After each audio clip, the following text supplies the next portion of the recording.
We'll take the first question from Mark Raimondi with ESPN. How are you? Can you hear me? I can hear you. Yes, sir. I'm doing great. Amazing. Good to see you, man. Thank you for taking the time. Absolutely. You haven't been to a decision in 6 years, since 2014. Why is that so important to you to not leave it in the hands of the judges?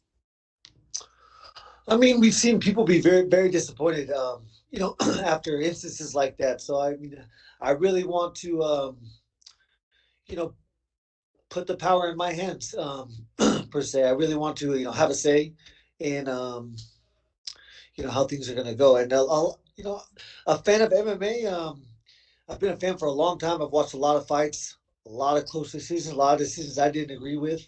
But you know, it's really impossible to figure out, the rhyme or reason some of these decisions go certain ways. So, I can't figure that out. All I have figured out is if I knock them out, I win. And if they finish me, then I didn't win. So that's pretty much what it is. Simplify the process for me. I really want to, the excitement, the legacy. I think when it comes down to 20, I'm 22-2 with 19 or 20 knockouts. I'm very proud of that. So yeah, it's just important to me, not for a lot of good reasons, I guess. The referee comes to fighters before every fight and has like a rules meeting, and it kind of explains, right, like a little bit of a rundown of what the in-cage rules are. Has anyone from a commission ever come to you and explained what the judging criteria is and said, hey, this is how we're going to score this fight? No, absolutely not. I mean, there's a definition of what's supposed to be scored, but you can't take the human out of it. Everybody, it's in the eye of the beholder per se. And so, if you have two judges that are coming from grappling backgrounds and one from a striking background, then I'm sure that the grappling is going to be more heavily favored in the scoring.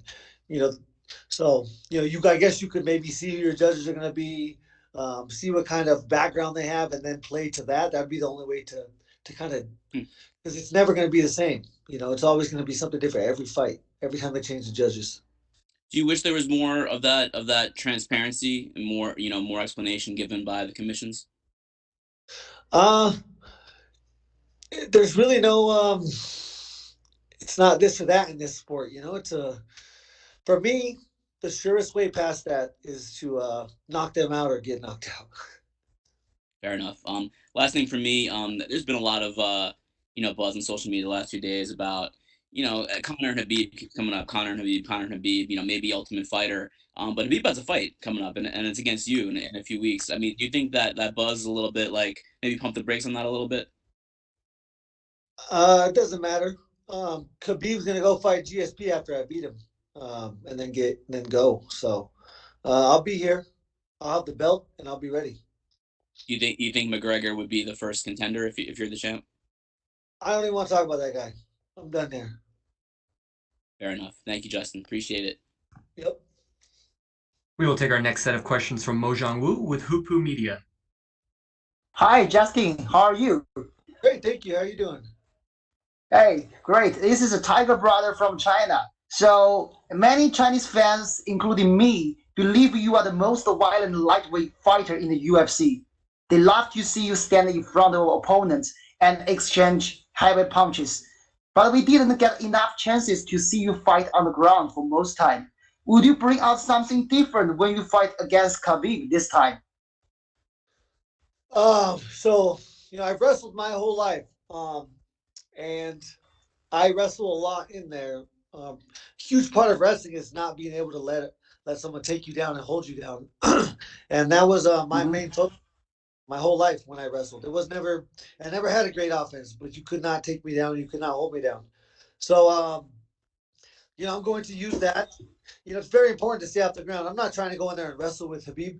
I don't think I could beat him in a wrestling now because I haven't focused on wrestling like that to win a wrestling match. I'm not there. But I've constantly worked on my defense. That's never gone away.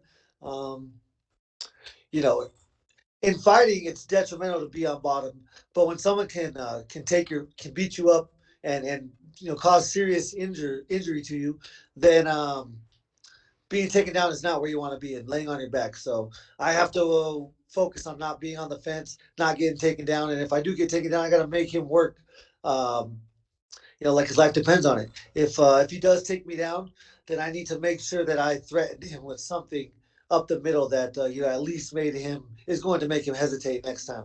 And so that's what I'll be in there doing. Understandable. Wow, that's very cool. So we know you offer the $500 for anyone who can drop you during the body shot sparring to get more prepared for war on this fight. So you have created a reward system to let training partners push you harder, right? Yeah. I have no doubt about your great determination and hard work you put for this fight. But how would you keep the balance between training properly and push yourself hard prior to the biggest fight of your career? I mean, Trevor Whitman is my coach, and he is at every single one of my workouts. I really trust him, to pull me back if I ever need to be pulled back, things like that. But I just really need people to come in here and really train hard. I can't have guys that are hesitating, because I'm going to hurt them if they're hesitating and they're scared. And I need people. You need to understand. If I can spar with anybody and not hurt you. I've done it a lot with normal people off the street, just for fun. And I will not hurt you. If you're at my level, you have control of everything. I can put my foot on your face and not kick you. So I need them to push me, but I just have to keep working like I always have. I've always had people around me that have protected me from myself, and right now Trevor is that man. So if it needs to happen, he'll do it. But I have to be ready mentally. Okay. And it seems that you had a blast time when you met the leader in Nevada rally half months ago. So what kind of energy does that give to you? Do you remember that last time? I mean, it's when it comes to this fight, there's only like 4 or 5 things I can control. So that doesn't mean a thing. But after the fact, I'll love to.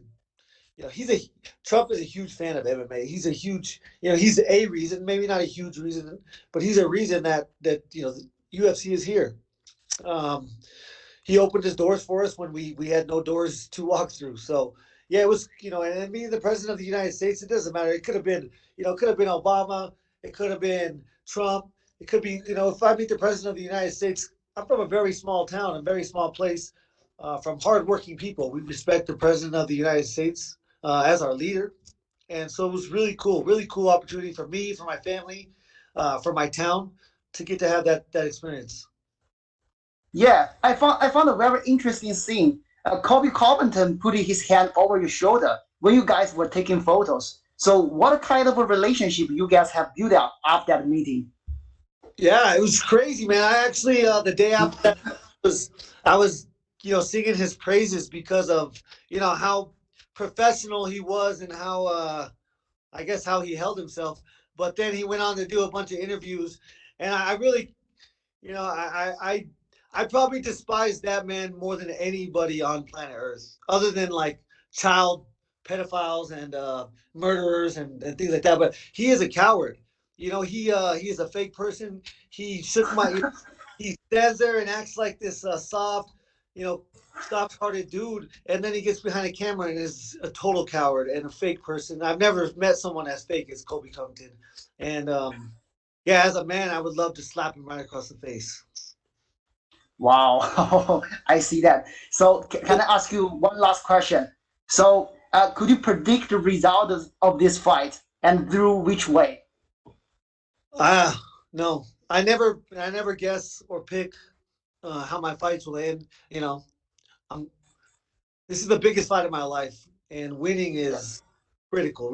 Winning will change the course of my life. And so I'm putting everything and anything I can in order to be properly prepared. Thank you so much, Gaethje, and we love you so much as always. We appreciate your true character, and the best good luck on that fight. Thank you so much. Sure, you have a great day. Thank you. We will take the next set of questions from Dennis Gecko with RT. Hello, Justin. Can you hear me? Sir. Uh, do you need to get aggressive towards someone you're fighting, or you just like to keep it professional? I never want to get aggressive. You know, it was weird. Back when I was like in World Series, you know, I was a crazy dude. Like, you know, during weigh-ins, I'd walk around staring at my guy and trying to intimidate him. But you know, I don't know if I needed a sense of confidence that I couldn't, you know, get by myself. But it was always fake. I have despised some people. You know, I when I fought Firmino, you know, I didn't like the guy for some reason. Vic Johnson, you know, those are awesome wins, you know, in hindsight. But you know, I really have learned that you can never let somebody control your thoughts or emotions. So, you know, for me, it's just another day at the office, and I'm trying to get paid. Is it going to be hard for you to get aggressive against Khabib, keeping in mind what has happened to his family lately? No, no. I'm gonna try to kill him like he's gonna try to kill me, and I shouldn't be using that phrase. I'm gonna try and beat him, you know, into submission. I want him to quit. I want him to know that I am the superior athlete, the superior man. That's the goal of this game. No, that's you know, it's not a factor. It's not a factor for him or for me once that cage closes. Have you changed anything in your preparation as far as different sparring partners, keeping in mind Khabib's style and his wrestling, his grappling level? Yeah, I mean, I've definitely been focusing on, you know, in order to wrestle, you know, for a certain amount of time, you have to prepare your body. This acid that starts to build up in your forearms and your feet and your calves and your thighs, you know, is something that you can't just gain overnight. So I've definitely been focusing on this, not only my whole life, but certainly the last, you know, like 9 weeks. I've been really, really hammering down on it. Um, I surround myself with people that I paid to get me ready to fight, and I follow lessons, I follow directions. So I'll be ready. And the last one for me, Habib has been for a few weeks already in Emirates. He's getting ready. He's training here, and you come in later. Do you think it's gonna be a factor for you that he has been here for a certain amount of time? He's well, uh, he acclimatized, yeah. So Um, I think if I allow it to become a factor, then it can be. But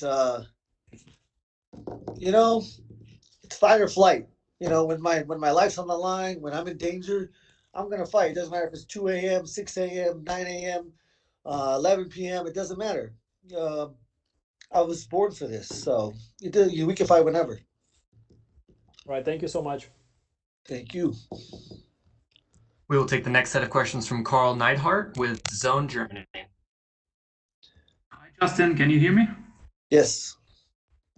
Hi there. One question. It's a little bit specific, but we all heard the story about you helping Khabib with his weight cut long time ago. Normally, Khabib has this aura of invincibility for his opponents. Now you have witnessed him in a spot of let's not say weakness, but in a frail, intimate state of the body. Is that a psychological advantage, maybe, because you don't have that respect from that aura that he normally brings for his opponents? Uh, you know, no, it does not play a factor. You know, I have to go through the same thing he does, and you know, when the bitch comes out of me, I see it first and foremost before anybody else. You know, it's happened before. It happens sometimes. You know, you fight not to let it happen, but you know, we are normal people. He is a normal person. He has emotions just like I do, and so I'll never believe anybody is, you know, greater than a man can be. So you know, I know that it doesn't change anything. It doesn't change anything. I don't even really remember it. You know, I remember helping him out of the bathtub. You know, it meant nothing at the time. He wasn't in a bad spot. You know, he just needed help out of the bathtub, and I happened to be there because we had the same manager, and I was in the same. You know, I was in his presence at the time. So it really was nothing more than that. Fair enough. Is that that level of respect between you two? Is that like the true essence of MMA? Not all the trash talk stuff and like talking bad behind each other's back and stuff like that, but just two athletes going at it and finding out who's the best? I mean, I think it's definitely, you know, where we started. You know, the reason why we started was just to see, which martial art was superior. Now we get to see which part of the world is superior, in a sense. And so, I'm proud to represent the United States in this competition. That's all it is. It's a competition. It's a game. And when it's over, we will have our family. We will have love from our family, and so that's what gets me, through all this so easy. But yeah, I don't know. I don't even know where it's going. From a tactical standpoint, I mean, normally in MMA, balance and finding the right distance are always important, but are they a little bit even more important in this combination since your style meets his style? Yeah, I mean, this is a world championship fight. He's number one, number two, pound for pound in the world. So what was the specific question? If balance and finding the right distance towards your opponent during the fight, if these factors are even more important considering the style you both bring to the table. Yeah, I think it's the most important factor in any fight. Who controls distance is established very early on in the fight. You can't see it, I can't see it, but someone establishes that. So and usually that person is more effective. So it's going to be very important for me to establish distance control, and I have to keep moving off angles. I can't sit on the tracks. You call them the train tracks. I can't be on the same tracks as he's on. I have to constantly be off the tracks, and I possess some serious power. So I got to touch him when he's least expecting it in a spot that he will go to sleep. Thank you. And last question, your father has German roots. Is there a little connection towards Germany? Any relationship to the country? Honestly, not a lot. I've never been. I was raised Hispanic. I'm white on the outside and brown on the inside. I've said it since day one. If you watch me fight, you know that's the truth. Thank you very much for your time. We will take the next set of questions from Gabriel Gonzalez with Cageside Press. Justin, I want to ask you, obviously, recently they announced Michael Chandler as the alternate. You obviously don't want him to be necessary, but I just want to touch on your thoughts if you were to potentially face him. I don't know, man. That has not even almost crossed my mind. Is he somebody down the road, or is it only Khabib and you're not entertaining any other opponents? Once I have the belt, it's gonna be funny when I get this belt. Think about who you want to fight next, and the reason I'm getting this belt is so I don't have to call people out. I want the target on my back. So we'll see how the cards fall. Understood. I saw you post on Instagram today. Look, I know as a public figure, and obviously since you're winning more big fights, you must get more and more DMs, some positive, some not. I just want to ask, how do you deal with that? You seem like a guy who probably keeps to yourself a bit. What's it like when you have all these people kind of trying to invade your personal life like that? It comes with the territory, and it's really something that you have to expect. The only reason I shared that is because he said he has my address, and he said he was going to come, cause harm to me. So I wanted to just, kind of, I don't know, let it be known, I guess, that there's shitty people out there, even though we all know that. But, actually, since I made that post, the guy wrote me back and said he was drunk and didn't remember saying it. And people suck. I get you. I'm glad you're doing well with that. A bit of housekeeping. You said in your interview with Brett that you were looking to get your camera person since Khabib is probably going to have a crew. Was Ali able to get it done? Yeah, I got him. My coach's son is coming out. He's our media guy. Secondly, I know you talked about having Rafa Garcia in camp to help you a bit. People are wondering, though, were you ever able to work with Kamaru a lot for your wrestling to prepare for Khabib? No, after Kamaru fought, he went back. He's been back for a week or two, but no, he hasn't been a huge part of this camp. My final question, you go out there, you'll have beaten Tony and Khabib back to back in 1 year. Have you thought about what that's going to feel like? What do you imagine when they raise your hand? Man, I've thought about it, but I don't let myself go there because, it's not necessary. But it will feel incredibly uh, fulfilling, I guess. It's been a long journey for me, long journey for my family, for my sister, my brother, my others, my sisters, my brother, now my nieces and nephew. We've been on this journey for a long time, so this is the pinnacle. And I got to go perform. Hey, thank you, Justin. Good luck. Thank you. We will take the next set of questions from Igor Lazorin with TAS. Justin, can you hear me? Yes. Yeah. Hi, Justin. I'm from Russia. We made a live stream with you on Instagram. So Yep. I we met. remember. Yep. Good day to my colleagues too. My question is, many fights in Fight Island are cancelled due to coronavirus. Are you worried that your fight against Khabib could be cancelled or postponed too in the same reason?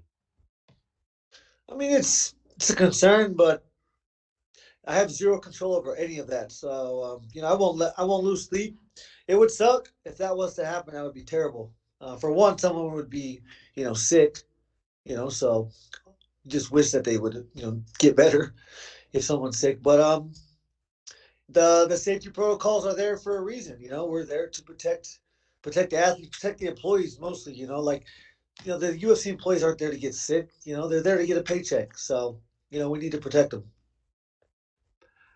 And second question, many people told Justin underdog, Justin underdog, Justin underdog.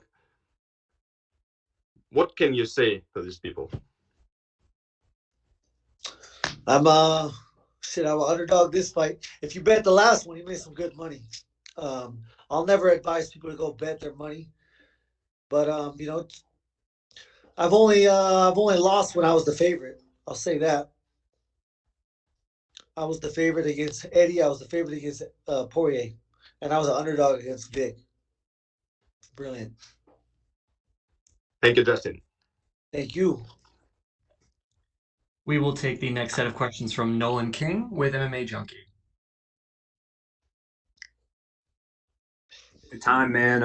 I think by a lot of people's assessments, this fight is the biggest one of your career. I think that's a given. But for a guy like you, who's been on the, in some of the most grueling fights in MMA history, dishing it out, receiving it, for a fight like this, does it feel any different? I mean, do you have nerves when you go into something like this? Is there an extra added level of anxiety, or is it just another fight? I mean, it's the biggest fight of my life. Absolutely, there's no doubt about it. But no, I'm not gonna let outside influences influence the way I need to think or act or prepare. So it's really just staying, true to my beliefs, which is be better than yesterday, make better choices than yesterday, and I've been doing that for 8 weeks now. I got 3.5 more, so I'll be ready. I'll be ready as I possibly can be. Yeah, and 28 guys have tried to defeat Khabib, and that's never happened. So for you, I mean, what do you think the X factor is here for you? What do you think you can do differently, maybe that these other 28 guys have failed at? I don't know. Every fighter's different. He's fought a lot of different guys. My confidence is probably my biggest factor right now. Paired with the power that I possess, paired with the coach that I have. That's a dangerous combination. And I don't care if I win or lose. At the end of the day, as long as I make my family happy, as long as I'm proud of my performance, then it doesn't matter. That's what makes me most dangerous. I don't know if he's ever fought someone like that. He probably has. And another factor is a lot of luck, a lot of hard work, or a lot of hard work, a lot of skill, and a little bit of luck in this game. So anybody can go to sleep. He's a fool if he doesn't think, he can go to sleep. Awesome, Justin. Well, good luck, man. I appreciate the time. Thank you. We will take our next set of questions from Julian Kivich with Independent Media. Hi, Justin. This is Julian from Cape Town, South Africa. How are you doing, bro? I'm good, man. How are you? Good, thank you, man.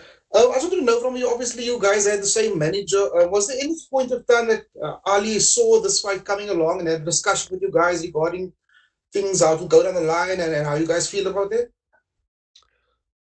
I don't talk to Ali about other athletes that he manages. I expect, him to, when we're talking about business for me, that's all that matters.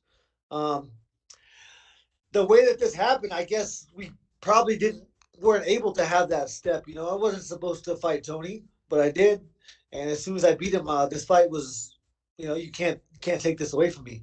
So, Ali is here to make his athletes' dreams come true. In a sense, he has a little, he has some good control over that on, when it comes to negotiating, making money, getting fights. So, you know, even people that know me and Khabib, and they're like, "Man, I don't want to see this fight." I'm like, you know, why? If we're both your friend, why wouldn't you be happy that these guys are fighting to be the best in the world? In what we chose to do. This is our choice. This is what we chose to make. Our job.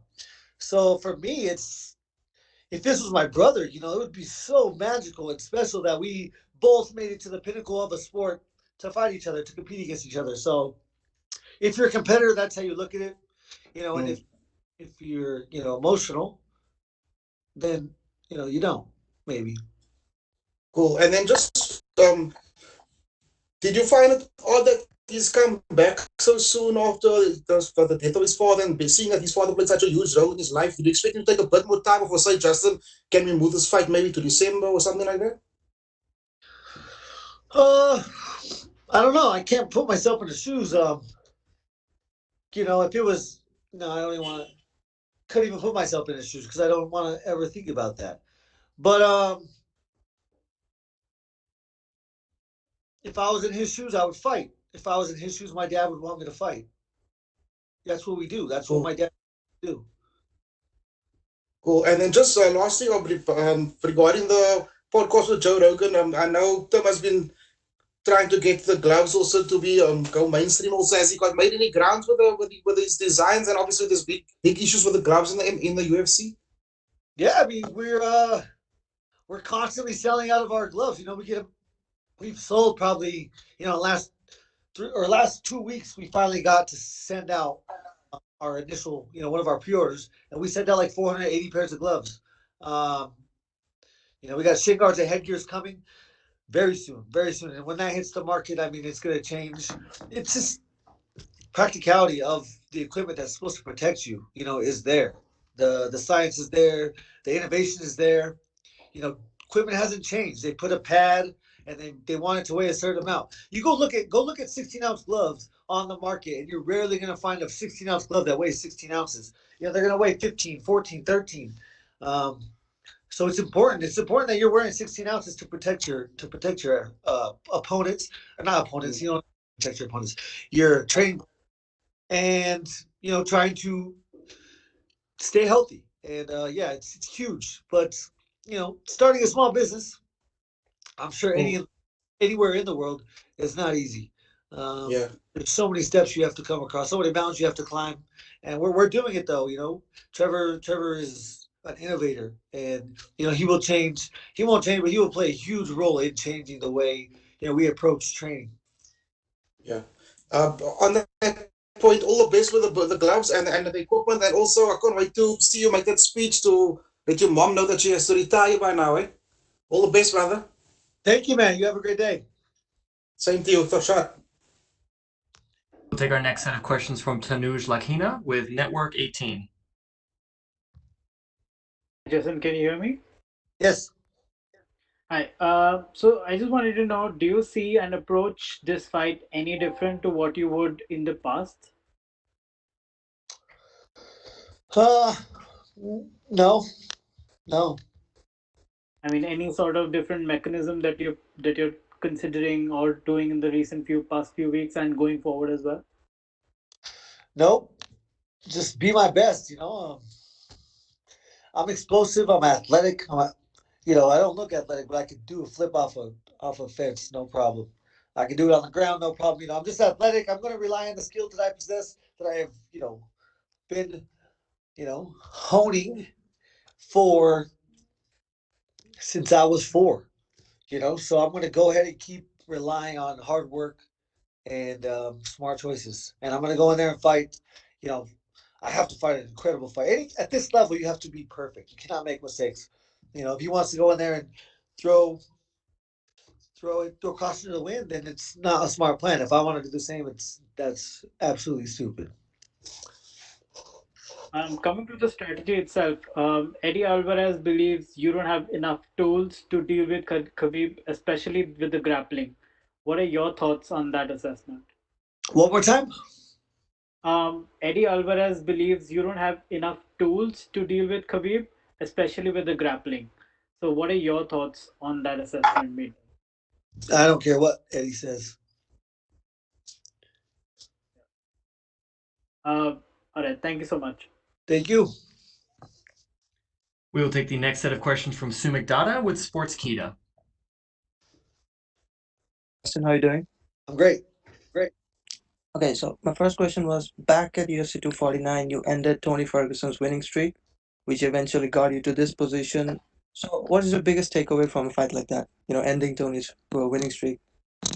There was a lot of good things to take away.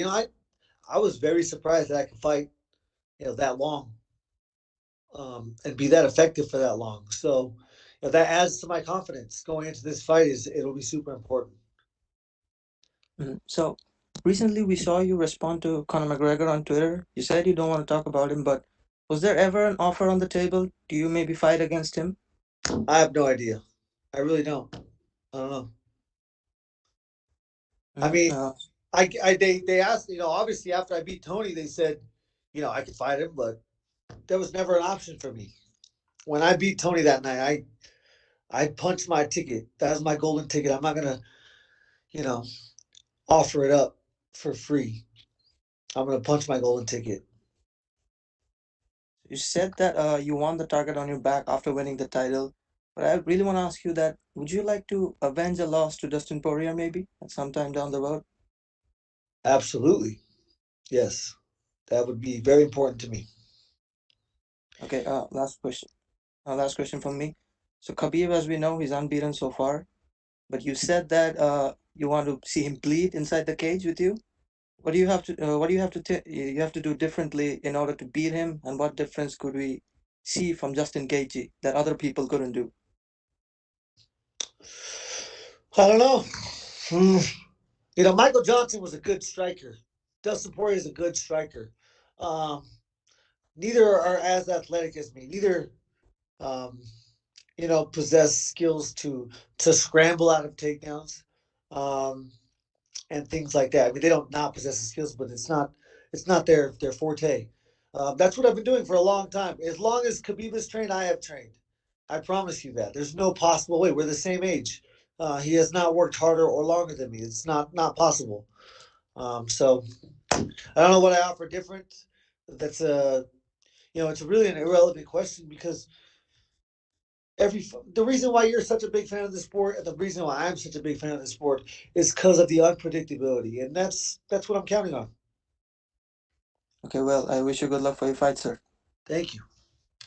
We will take our next set of questions from Leslie Wilson with Gulf News.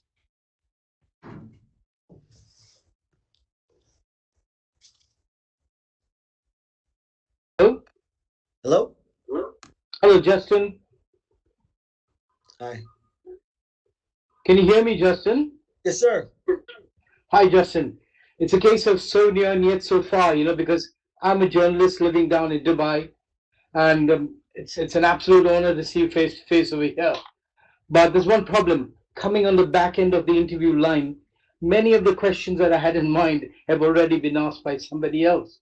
So unfortunately, I'm going to have to go to plan B and ask you some questions that may sound ridiculous. Okay, here we go. Well, most of us are sipping our Java coffee in the morning and chomping on some scrambled eggs and hash browns. You be there facing up with another monster early morning. Isn't it strange, bizarre to be fighting early morning when people are just brushed their teeth and just waking up, getting their senses going, Justin? It will be crazy. One thing that's a little bit different about this fight, I believe, I still haven't got, an answer, but I don't believe we'll be fighting at the same time as the UFC cards have been happening. I think we'll be on European time, and I haven't figured out exactly what that means, but, I Yeah. believe I'll be fighting between 2 and 3 p.m. my time, local time where I'm at right now. Your body clock. Yeah, cool. So I'll be good. Yeah. Justin, you probably watched the Poirier Khabib fight a couple of times. Were there any lessons that you learned from that? Dustin wasn't without his chances to break the invincibility of Khabib. Is there anything that you saw a glimmer of hope? I watched the fight the night that it happened, but I have not watched it since. Um, I remember after the fight, I thought, Poirier really shit the bed when it comes to trying to stay off the fence. And it could be so good where it's just absolutely impossible to keep you or keep yourself out of that position, and then I'll look like an asshole and a stupid ass. So, we're gonna find out. I believe that I possess the skills to, for one, stay off the fence. If he wants to take me down, let's do it in the open. Where proper technique is absolutely necessary, and that's my goal. Totally agree. So, how do you think you're going to keep the fight in the middle, Justin? Well, I mean, Tony never got close to me. It's all about controlling distance. How I control distance is cause it's going to be changing levels. It's going to be moving off. I say train tracks. I can't be on the train tracks with him. If there's a straight line here, I got to be somewhere off. If he's going to close the distance and try to take me on, I have to at least threaten damage. Whether I'm collarbone, I'm elbowing an elbow, I'm punching an elbow or a shoulder, whatever. As long as it's in this area, it's going to cause hesitation, and hesitation, eventually will be a killer. Yeah. I'm going to say something ridiculous. I mean, I've never been a big fan of Floyd Mayweather, 40-0, etc., etc. And I feel there are a lot of comparisons with him and Khabib in the octagon as well. He's kind of an awkward fighter to me. Is that something you agree with, Justin? Yeah, I do. Yeah, he's so effective because I agree. Yeah. What he is, what you're gonna see. It's impossible to replicate what you're gonna see. He is perfect. We all in wrestling. Everyone has a certain move that they're great at, even though it's not technically sound. It's not even what you should be doing, but for some reason it works for this person, and that's how he is. He is very great, and he's going to be. It's going to be a chess match. I got to be very, methodical approach. Yeah. Hope you be the Kasparov, Justin. What's that? I said, I hope you are the Kasparov. You said it's a chess match, so the great Kasparov made chess something else, yeah. As long as we ain't playing real chess, because I ain't good at that. Yeah, okay. Cheers, Rowan. Best of luck. Later, man. Thank you. Thank you. God bless. Thank you. We will take our last set of questions from Mike Bond with USA Today. Justin, obviously none of us are pleased we're in a pandemic right now, but given how you performed against Tony with the no crowd, are you happy that this fight is going to be under those circumstances as well, especially given where it's taking place? I assume it would have been a very pro Khabib crowd. Yeah, I want to go into those hostile territories. So this is a missed opportunity right now, actually. But all of it's irrelevant, to be honest with you. The most important thing would be for my parents to be there. But outside that, nothing matters, man. Fair play. And last thing from me, given what Khabib has done, do you think this is going to be, if you win, the last time you run into him, or do you think 28-0, that's worthy of potentially an immediate rematch? There's a lot of factors that come into that. How you lose. If it's a really, really close fight and I somehow get a controversial decision, then yeah, I'm sure we would fight a rematch. If I can finish him early, I'm going to look for the next mountain to climb. If I, get finished early, he's going to keep fighting. So yeah, I don't know. We'll see. How this fight goes is a huge factor. And I know it's a bit of a loaded question, but if I just asked you, when you think about it in your mind, what kind of a UFC champion do you want to be? What do you want your title reign to look like? What would you say to that? I don't know. I like to fight at least twice a year. That'd be cool. Sweet. Thanks, Justin. Best of luck. Thank you so much for the time, Justin. That is all we have for you, sir. You are good to go. All right, awesome. Thank you, guys.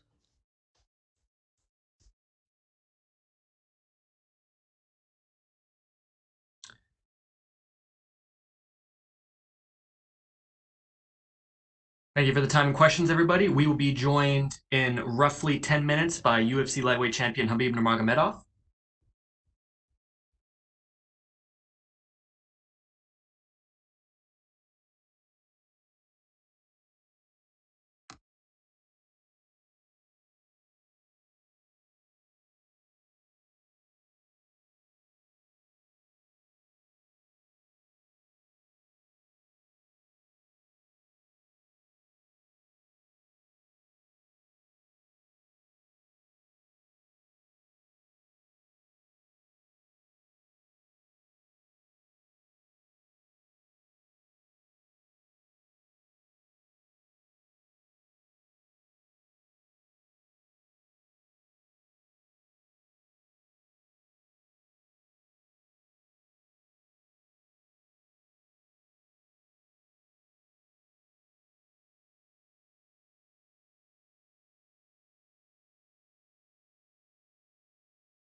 m'avais dit, wesh.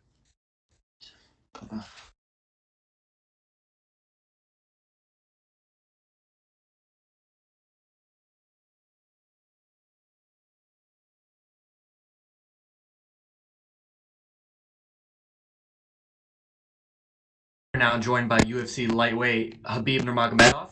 For those of you who were not here earlier, UFC 254 takes place Saturday, October 24th on Abu Dhabi's Yas Island, and will stream live on pay-per-view exclusively through ESPN Plus in the US at a special broadcast time of 2 p.m. Eastern, 11 a.m. Pacific, 10 p.m. local time. With that, we welcome UFC lightweight champion Khabib Nurmagomedov. Khabib, thank you for the time today, sir. Hey, thank you, guys. What's up, guys? How are you? How is everything? We're doing well, thank you, sir. We will take the first set of questions from Dennis Gayko with RT. Okay, it's beginning interview? Yes, sir. Yeah. Okay, let's go. Hello, Khabib. How are you? Hello, how are you? How is everything? Pretty good, thanks. You have a big team with you in Emirates. A lot of your teammates are fighting on Fight Island, some of them making their debuts. Does it make it harder for you to focus on your own fight, keeping in mind that they all see you as a leader? Of course, it's nothing easy in his life, And Tagir have debut, Umar have debut, And with Umar, I'm gonna fight same night. With Islam, I'm gonna fight same night. Of course, this is not easy, but what we can do. But preparing, training together, cut rate together, everything, this is very easy. But fight day, it's gonna be a little bit nervous things. But what we can do, this sport is not easy. And if you wanna be champion, you have to take risk. You have to take everything what you can, and then you can become success and become champ. The last time you fought in Emirates, your father was with you in your camp. How difficult is it for you to prepare to the fight without him and knowing that he's not going to be in your corner? I don't understand when people ask me how difficult for you train without father. Of course, this is difficult. I don't understand why you guys keep asking me this. This is very difficult. What do you think? You have your father? Yeah, of course. Do you have father? Yes, I do. Yes. If something happened with him, what do you think? It's gonna be difficult for you or easy? Yeah, obviously it's very difficult. Yes, I'm human too. Of course, it is very difficult. Justin compared the fight between you two with a chess match. Do you think you're a better chess player when it comes to fight strategy? I don't think it's gonna be chess match. I think my fighting IQ is much better than Justin Gaethje. He's just tough guy. He like fighting. He like blood. You know, he's like real warrior. But when we talk about fighting IQ, I think is my fighting IQ is much better than he have. And I think what have Justin, he have very good coach. This is my opinion. He have great coach. Like even if you can watch his last fight when he fight with Tony Ferguson, how he cornered him. I think his name is Matt Wyman. Or yeah, Matt Wyman, I think. And he gave him very good advice. I think he have very good and very great coach. And of course, Justin can fight. He can go deep, and he have heart. But if you talk about like fighting IQ, I think I have much better than him. The last question for me. Fighters usually don't like to give predictions before they fight, but sometimes you say exactly what you're going to do. And I mean corner fight, because you said exactly what you're going to do and you did exactly that, how it played out. Can you give us prediction for this fight? Yeah, like nothing changed. I'm gonna try wrestling with him. If you're gonna defense. If you're gonna defend my takedown one time, I'm gonna try second, third. I'm gonna try 100 times. And of course, I'm gonna box with him. I'm gonna kick with him. And it's gonna be kickboxing and wrestling, like mix. And my goal is make him tired. I'm gonna make him tired. This is my goal.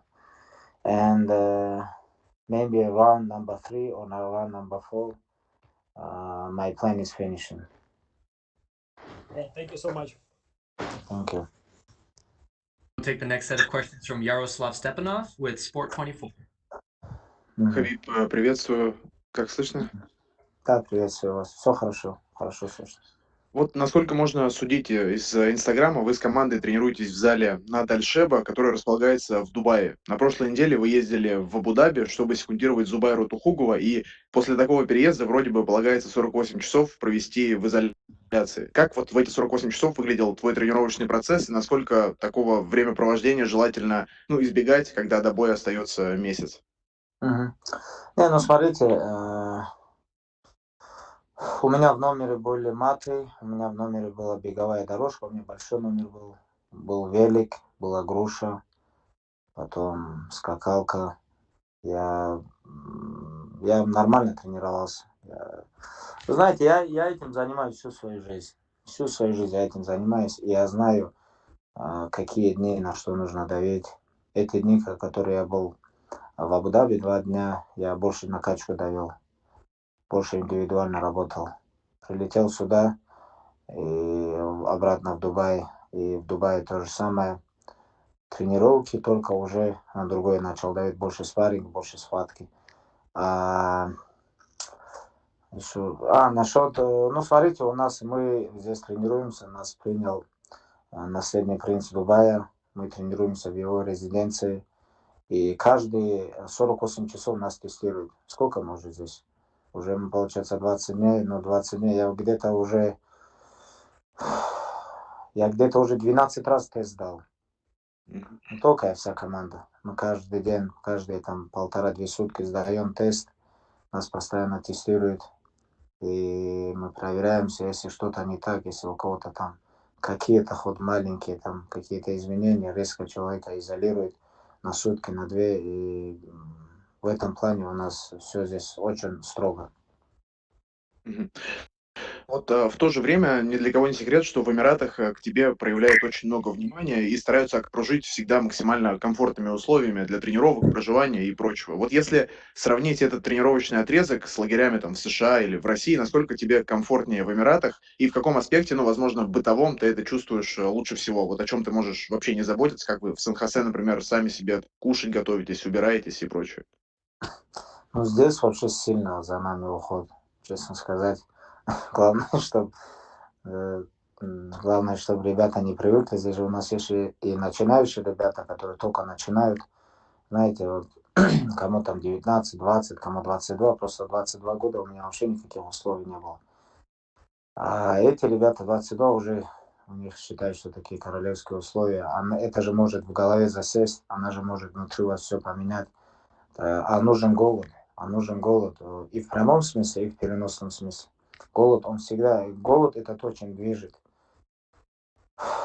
Так что я чуть беспокоюсь насчет молодых ребят. Насчет себя, что я могу?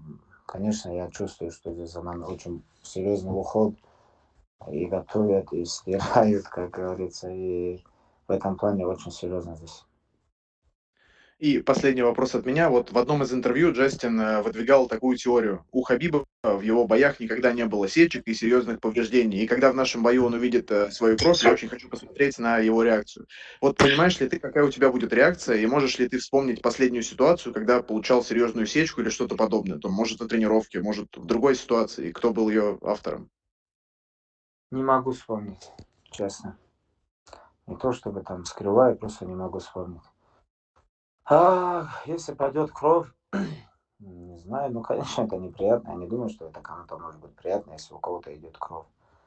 Вы знаете, я тренируюсь очень тяжело, очень правильно. Я делаю все, что нужно, чтобы мой бойцовский стиль приносил наибольший вред моему сопернику. Точнее, чтобы я, нанося вред и ущерб сопернику, мог сохранить себя. Так что не знаю даже, как на этот вопрос ответить. Пойдет кровь, пойдет, что теперь делать? Я же не первый человек, у кого кровь там идет, или кровь пойдет. Не знаю даже, как на это реагировать. Я вообще стараюсь вообще не реагировать и не пускать себе в голову там то, что говорят мои соперники. Ну, говорят, что теперь делать. Самое главное, что когда клетка закроется, чтобы мы были готовы. Но я бы не хотел, чтобы у меня кровь шла. Не знаю. Если он хочет, мы ему пустим кровь. Но я не хочу, чтобы у меня кровь шла. Все, понял. Спасибо. Всего хорошего. Спасибо. We will take the next set of questions from Mark Raimondi with ESPN. Hey, Habib, thank you for taking the time out, man. Hi, how are you? I'm very good. This may not completely apply to you because I think you've won every single round in the UFC, but what are your thoughts on judging and scoring in MMA? What I think? Yeah, do you think it's good? Do you think there are issues? I think sometimes good, sometimes no. You know, I think we have to put on judge like guys who fighting, who have experience inside the cage. You know, it's my opinion. You know, but I don't know. Maybe if it's gonna be like 3 judges and all wrestlers, maybe they're gonna score more wrestling skills. Or if we put only striking guys, maybe they're gonna score only striking skills, you know. But I don't know, you know, like honestly, I don't know what we can do. But only one thing I know, we can't give chance referee who never compete in MMA. This is my opinion, you know. This is very dangerous because guys working so hard all this life and he can win, but some judges think different who never compete in this sport, and he can kill his career, you know. And this is my opinion. Every fight, the referee comes in the back and explains, you know, these are the rules, this is what's illegal, that type of thing. Has anyone ever explained to you, hey, this is what the judges are looking for, this is what the judges are, they're scoring the fight? Has anyone ever actually come to you, like a commissioned person, about that? They always, before every fight they come. Oh, I'm gonna be your referee, and they explain like some rules. And always, I have one question for this, guys: when and how you can stop fight? And I ask about cut, and when you can stop, and I ask about if you eat some punch and how many punch you can give you to stop this fight, you know. And I always tell referee, please don't stop early because I'm professional, you know.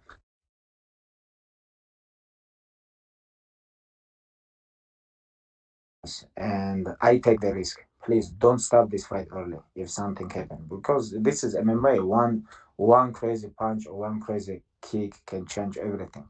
And I, before every fight, I told my referees, please don't stop this fight early. And did they ever explain to you judging too, like how the fight will be scored, how the judges will look at it? No, they always explained us only rules. Right. Yeah, judges never come. Referee come. Referee always come. Do you I think never see judges. I never see in my life. I never see judges in UFC. I don't even know how they look. do you think the judges should be more you know, more public, like explain what they're looking at more?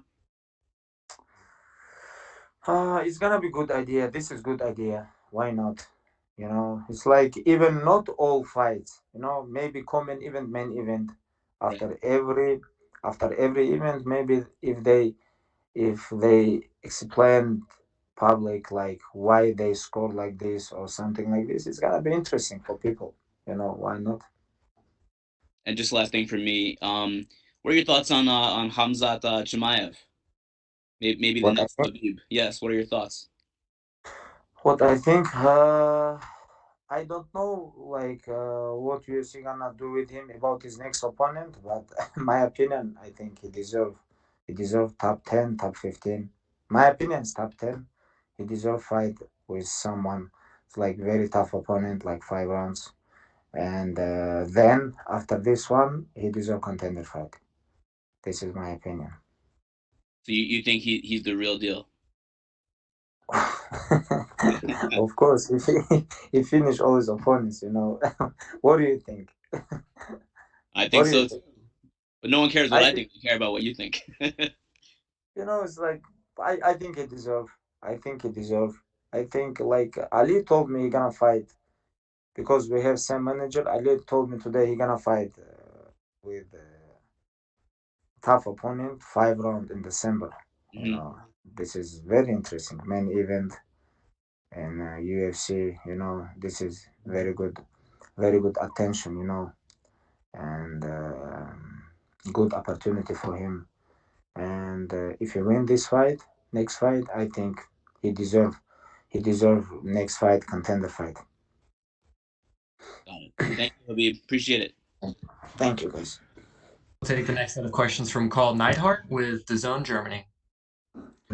Hi, Khabib. Can you hear me? Yes. Hi, how are you? First of all, I'm great. First of all, huge condolences for your loss. I think that's a matter of respect.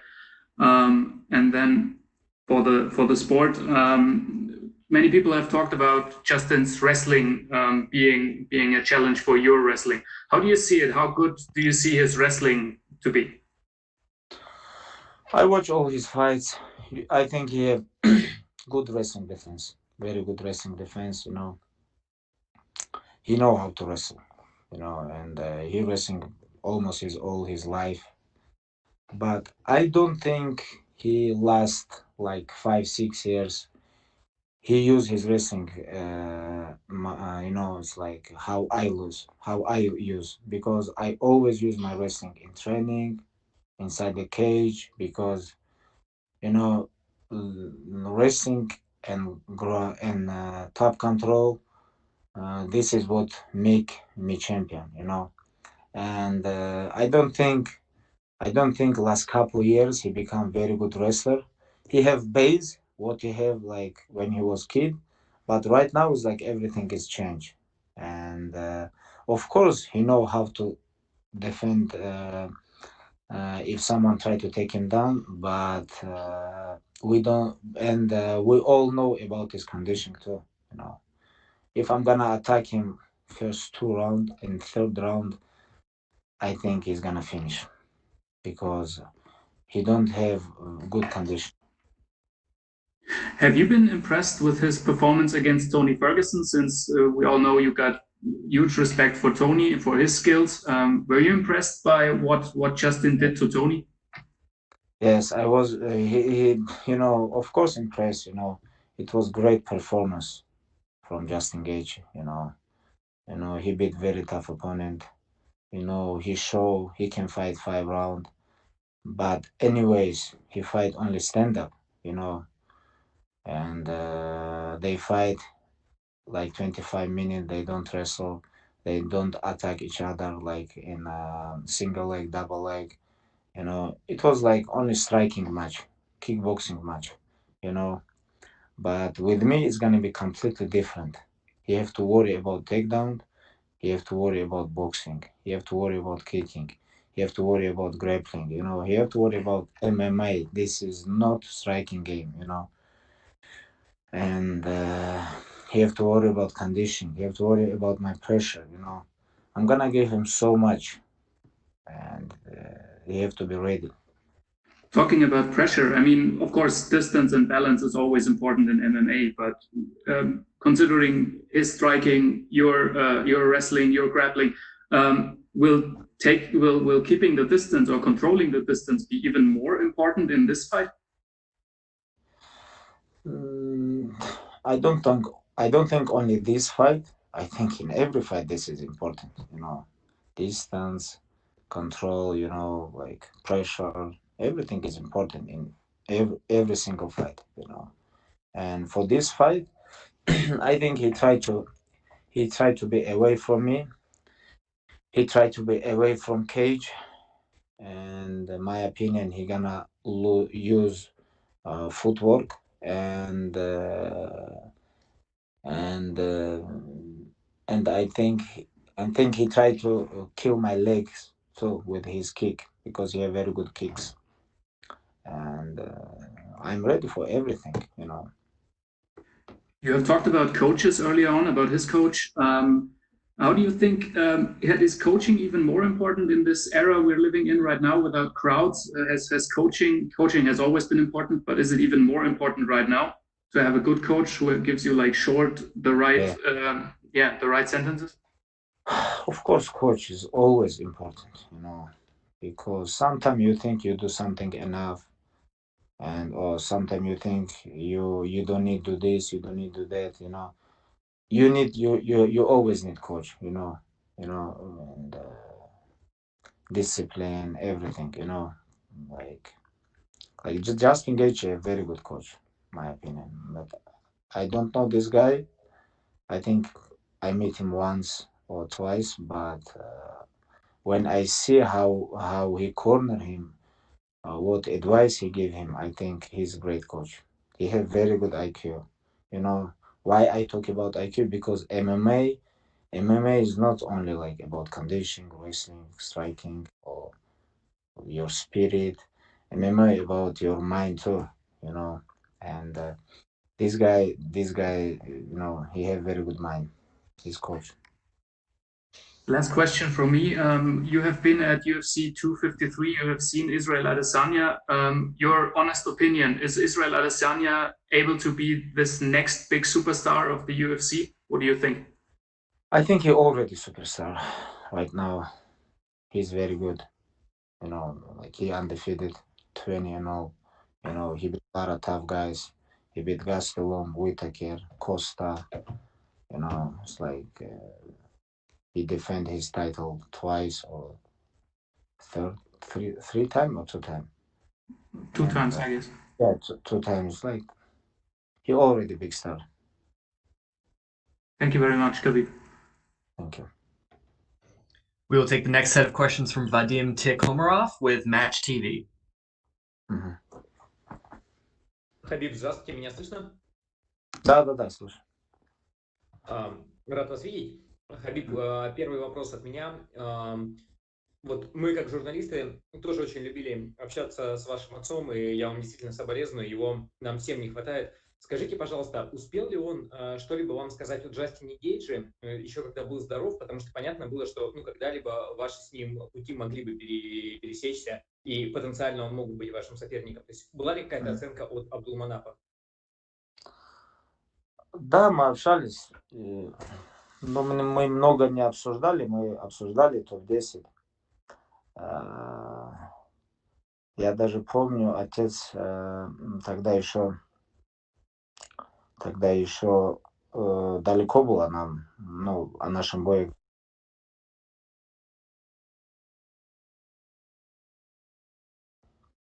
Говорил, что, скорее всего, Ислам с ним встретится. Каких-то соперников он делил на Ислама, каких-то он распределял на меня. Он мне говорил, что твои соперники это Конор, Парье, Фергюсон, GSP. Вот с ними ты пока поделишься, твое время закончится. А Ислама он других молодых соперников приводил. И вот именно Джастина Гейджи он приводил как соперника Ислама. И видите, как быстро все поменялось, вышел на замену, выиграл Тони Фергюсон и сейчас стал моим соперником. Он хорошо, он всегда отзывался, говорил, хорошие удары, хорошая борьба. Если можно, еще 2 вопроса от меня.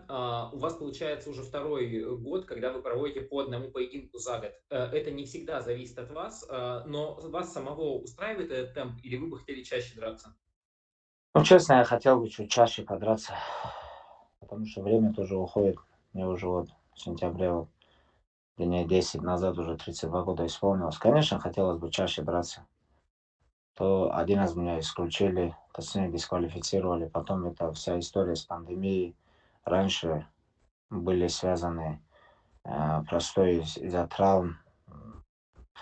Я, конечно, хотел бы чаще драться. Но что мы можем сделать? Чтобы подраться на таком высоком уровне, часто это тоже нелегкое дело, но оставаться в форме и еще одновременно столько дел, столько всего. И потом это то, что случилось в последнем месяце, новости, связанные с отцом. Это все вместе чуть-чуть сказывается, конечно, но что делать? Я лично хотел бы, конечно, почаще драться. Если можно, последний вопрос от меня. Все любят обсуждать вашу ударную технику, даже там Дэниел Кормье, другие фанаты. Вот прямой вопрос, а как часто вы кого-то отправляете в нокдауны на спаррингах, при условии, что у вас очень много друзей, ну и близких вам людей с вами спаррингуют? Бывает ли, что вы кого-то посылаете в нокдаун? Спасибо. Не хотел бы это обсуждать, но с 15 лет я одеваю перчатки. Конечно, бить умею и ногами, и руками, и коленями, и защищаться умею. И вы никогда не видели на мне крови, хотя я конкурирую на... Если просто сказать, на высоком уровне, это, наверное, будет неправильно. Вы сами понимаете, на каком уровне я сейчас конкурирую, с какими бойцами мне приходится сталкиваться. Так что я думаю, я вообще не беспокоюсь об оценке, о моей ударке, потому что после окончания моей карьеры, когда пройдут года, люди будут это изучать, смотреть. И я думаю, что многие даже не смогут это раскрыть, как вообще удалось в 28 боях за 12 лет не пропустить ни одного значимого удара. Так что мы это оставим. Как говорится, история нас оправдает. Спасибо. Спасибо большое. We will take the next set of questions from Damon Martin with MMA Fighting. In the lead up to this fight, we all know what kind of style Justin likes to employ. He likes to engage in a war. He likes to hit his opponents. How important is defense in a fight like this to not allow him to fight his fight? I think, I don't know. We have to go inside the cage or give answer for this question, Justin, for sure, he gonna try to kill myself, He gonna give me a hard kick, hard punch, He's a tough guy, He's a very tough guy, And when cage close, we're gonna see what's gonna happen. He have plan, I have plan, and we will see. In the past, Khabib, you've made it very clear that there are certain fights and things that motivate you. You talked about the George St. Pierre fight. Obviously, your focus right now is Justin Gaethje. But if everything goes well on October 24th, you defend your title again. What else is out there for you? What motivates you, in terms of the future? Very good question. Honestly, very good question. I don't know. Like, for example, I'm gonna finish Justin Gaethje inside the cage October 24. What else? This is very good question. We'll see. I love competition. I love compete with best fighters in the world. That's why I'm here. I'm not in UFC to make money. I have a lot of business projects. Outside the UFC, I can make money, and it's a good question. Very good question. You've talked about retirement before. Is that something that is potentially on the table? What you ask? What you say? I don't understand. You said you talked about retirement. By a certain age or certain fights. Is retirement something that's possible after this fight? I don't think. We have couple options. We're gonna think about this after this fight. And Dana told me after this fight, he has something special for me, and but I told him, please keep this. After fight, we're gonna talk. He said we have like very big things after this fight for me. We'll see. And last question, you've made it very clear in the past, Khabib, you have no interest in revisiting Conor McGregor. Does it make you angry that still comes up so often in terms of now they talked about the Ultimate Fighter and they want to do the rematch? Like, does it make you angry that name still comes up to you?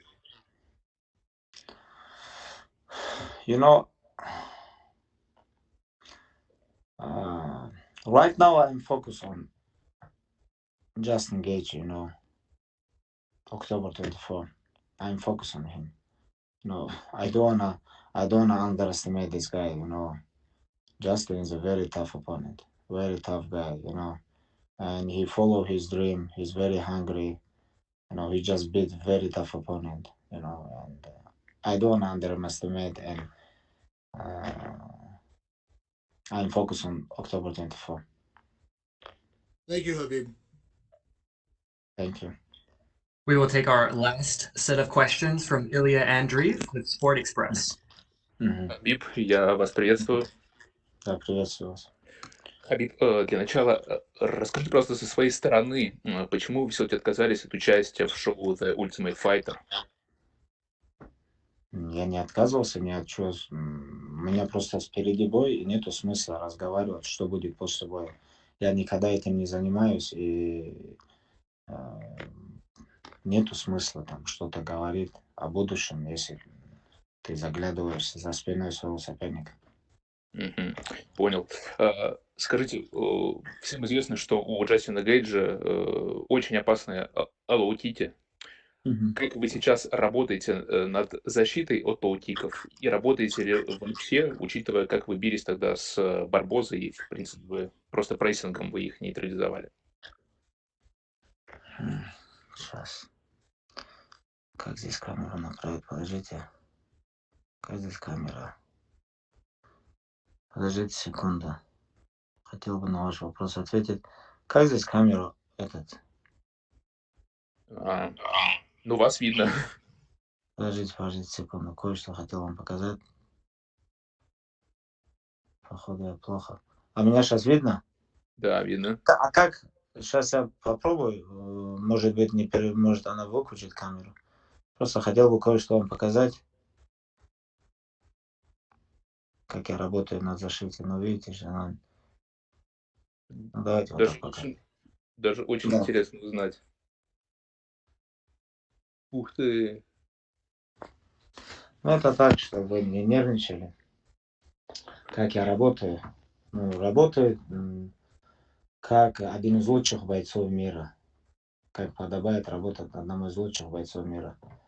И так что моя эта нога должна быть к 24 октябрю уже стальная внутри клетки. И кто занимается ее, так скажем, набитием? Обработкой. Ну да. Ну, вся команда. Очень много людей на меня работает. И так что в этом плане я просто хочу, чтобы вы поняли, что я полностью отдаю себе.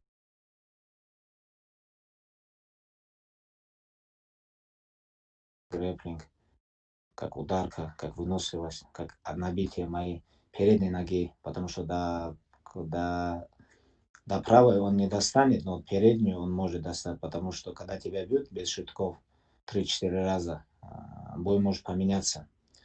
И я много дрался с хорошими кикерами, там тот же Дусаняс, тот же Барбоза, тот же, возьмем так, Парье, они все же очень хорошо же бьют ногами.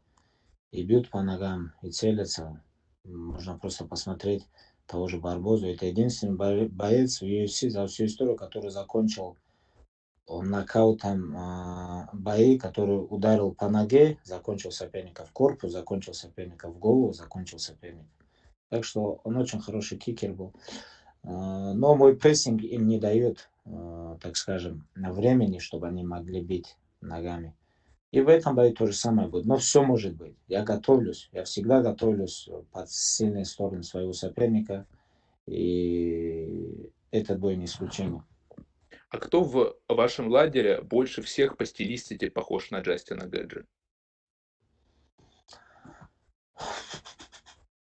Я думаю, что Мавлидин Хайбулаев. Здесь Шарип, Зайнуков, Гаджира Баданов. Они на меня свежие каждый раунд, каждый день нападают, так скажем. И есть пару ударников. Есть Усман Нурмагомедов. Вы сами видели крайний его бой, что он сделал соперником. Что он делал соперником ногой, передней его ногой Усман очень хорошо бьет лоу-кик.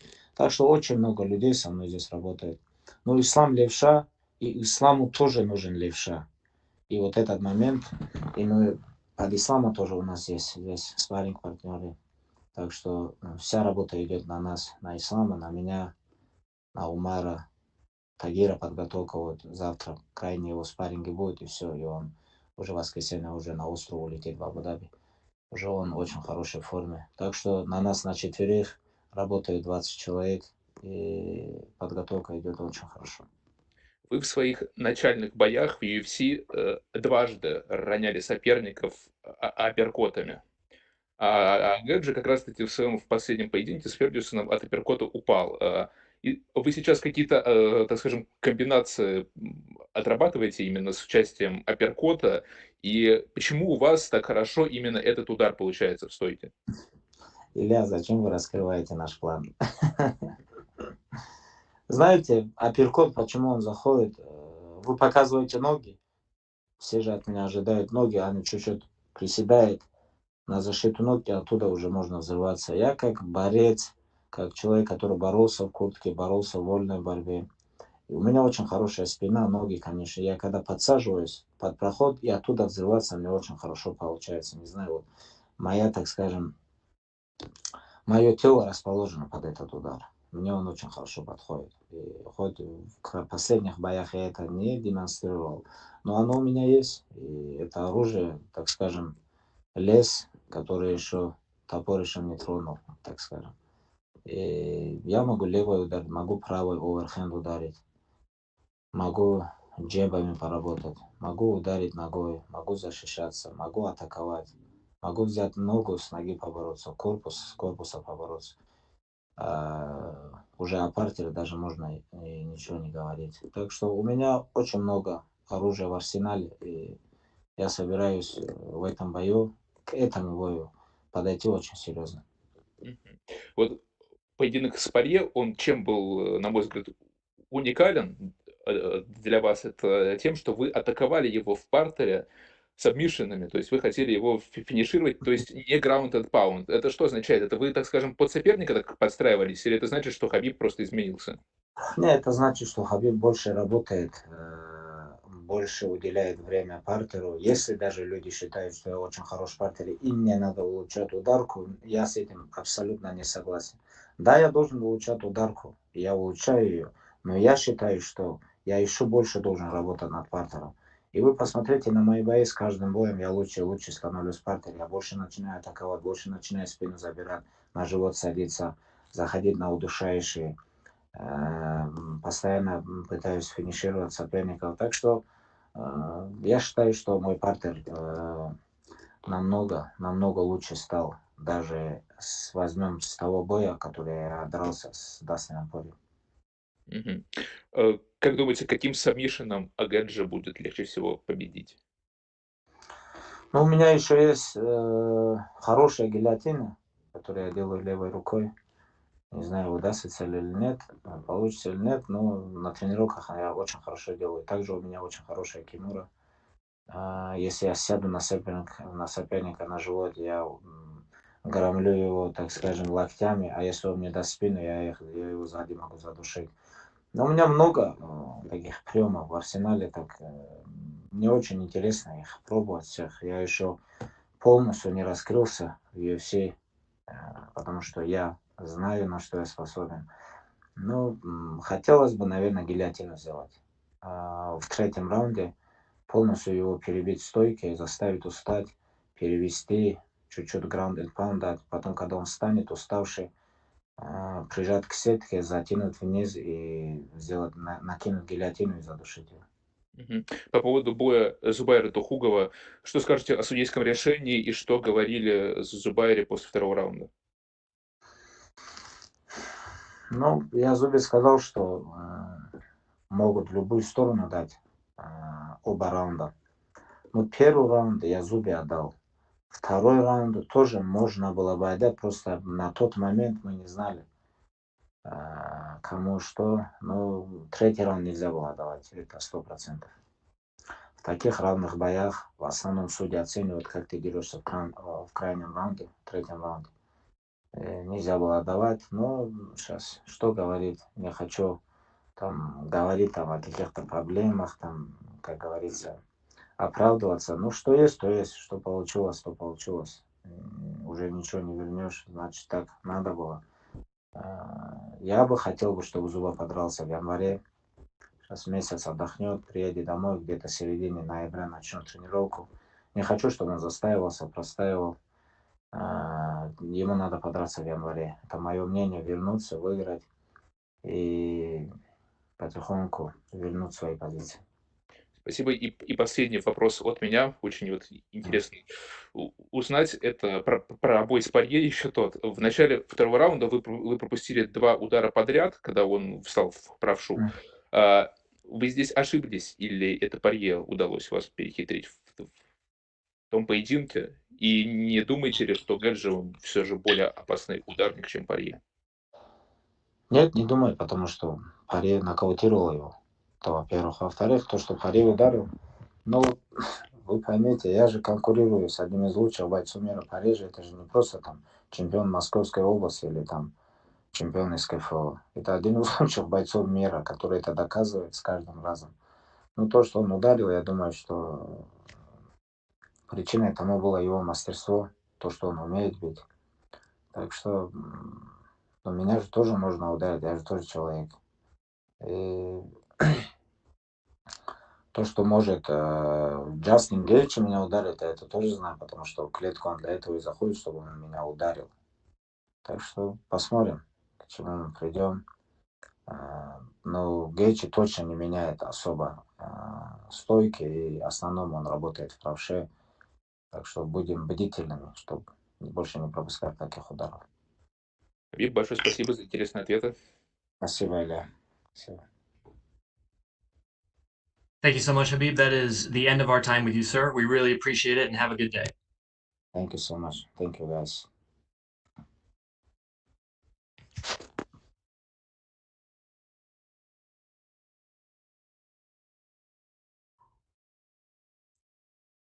Last up, we will be joined by Michael Chandler at the top of the hour in about 18 minutes. We appreciate you sticking around for that. We also appreciate your understanding for us not be able to get to everybody in these questions. We have limited time. Please, if you do have time to ask the athletes questions, be considerate so everyone can get in questions as much as possible. Thank you.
Can you guys hear me? Yes, we do, Michael. Okay, perfect. Do I need to start my video or anything? Yes, sir. Please. Hit this guy maybe. Start my video. Okay. Nailed it. We now welcome UFC lightweight Michael Chandler. Michael, thank you for the time today, sir. Yes, sir. Thank you. Appreciate it. We will take the first set of questions from Gabriel Gonzalez with Cage Side Press. Yeah. Hold on just a minute. Hello, this is Gonzalez. Hello, can you hear me? Yes, I can hear you. Hi. So, Michael, I know this is where you want to be, but I was curious if, as a competitor, does it bother you that you didn't get to run it back with Pitbull before coming over? Not at all. You know, this sport affords you a lot of different circumstances, a lot of different events, a lot of different ups and downs. I mean, it's part of the fight business. You know, for me, I'm not about avenging losses. For me, I'm about the constant and never-ending pursuit of the best version of myself, and I can do that in the UFC. I'm excited to go out there and compete against the next UFC lightweight that I get the opportunity to compete against. Out of curiosity, how much of that peace of mind comes from the fact that you never did close out number 3 with Eddie Alvarez? I'm not really worried about that either. You know, this is once again, it's circumstances, and it's for me, it's, you know, the trilogy fight with Eddie would have been awesome, but this is an even better opportunity. Fighting in the UFC is where I've always wanted to be. I feel like I'm at home. I feel like I'm the best I've ever been, and I can't wait to go out there and prove that. Either I am who I say I am, or I'm not. Either way, we get to figure that out very soon. Got a lot of wins, got a few losses. I'm not worried about any of those shortcomings or losses of my past. I'm only looking toward the future and the exciting opportunities I have in front of me in the ultimate proving grounds, the UFC. Can you describe what it's like training for both guys potentially? Is it one day you focus on one, the next on another, or how do you split it? I focused the majority of my training time focused on me. What can I do to get better as an athlete, as a competitor, and as a fighter? Obviously, I'm training to compete against two very different styles. Khabib is more of a grappling style. Gaethje is more of a striking style.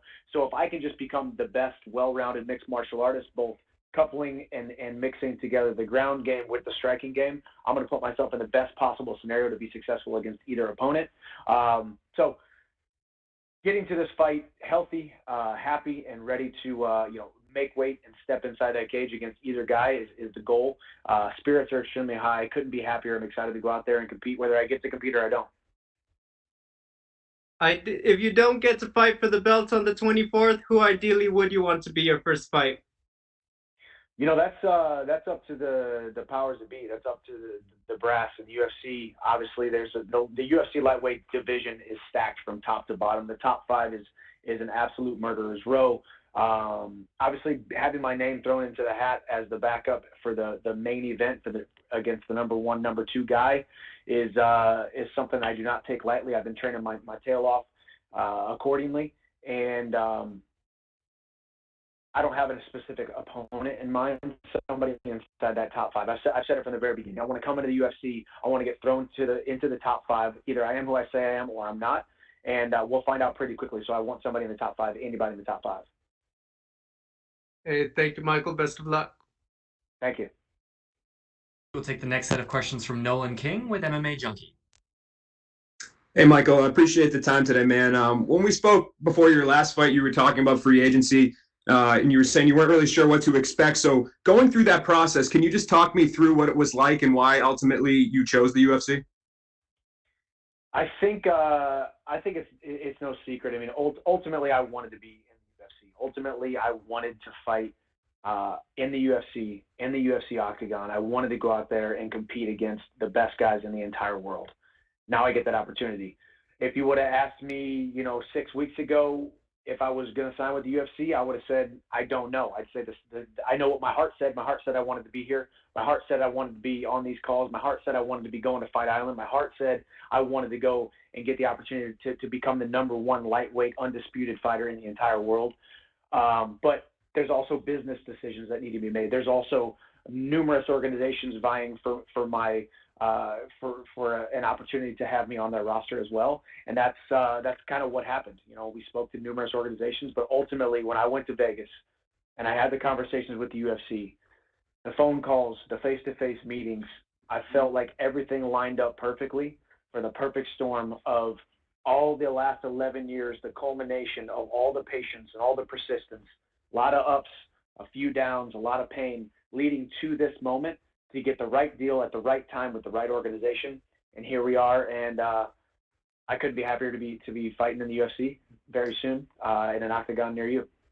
I think a lot of people were expecting you to get a big fight in your debut, but what do you think it says about the organization's faith in you that, you know, your first potential opportunity here is fighting in a title fight? I know you're the backup, so were you kind of surprised by that at all? That was the, you know, that they were throwing you right to the top, or was that just say what, you know, what they think about you? No, because I think this is you know, this industry is this industry warrants competitors who want to be thrown into the fire. This industry needs competitors who want to be thrown into the mix. I didn't need to come in and get a tune-up fight.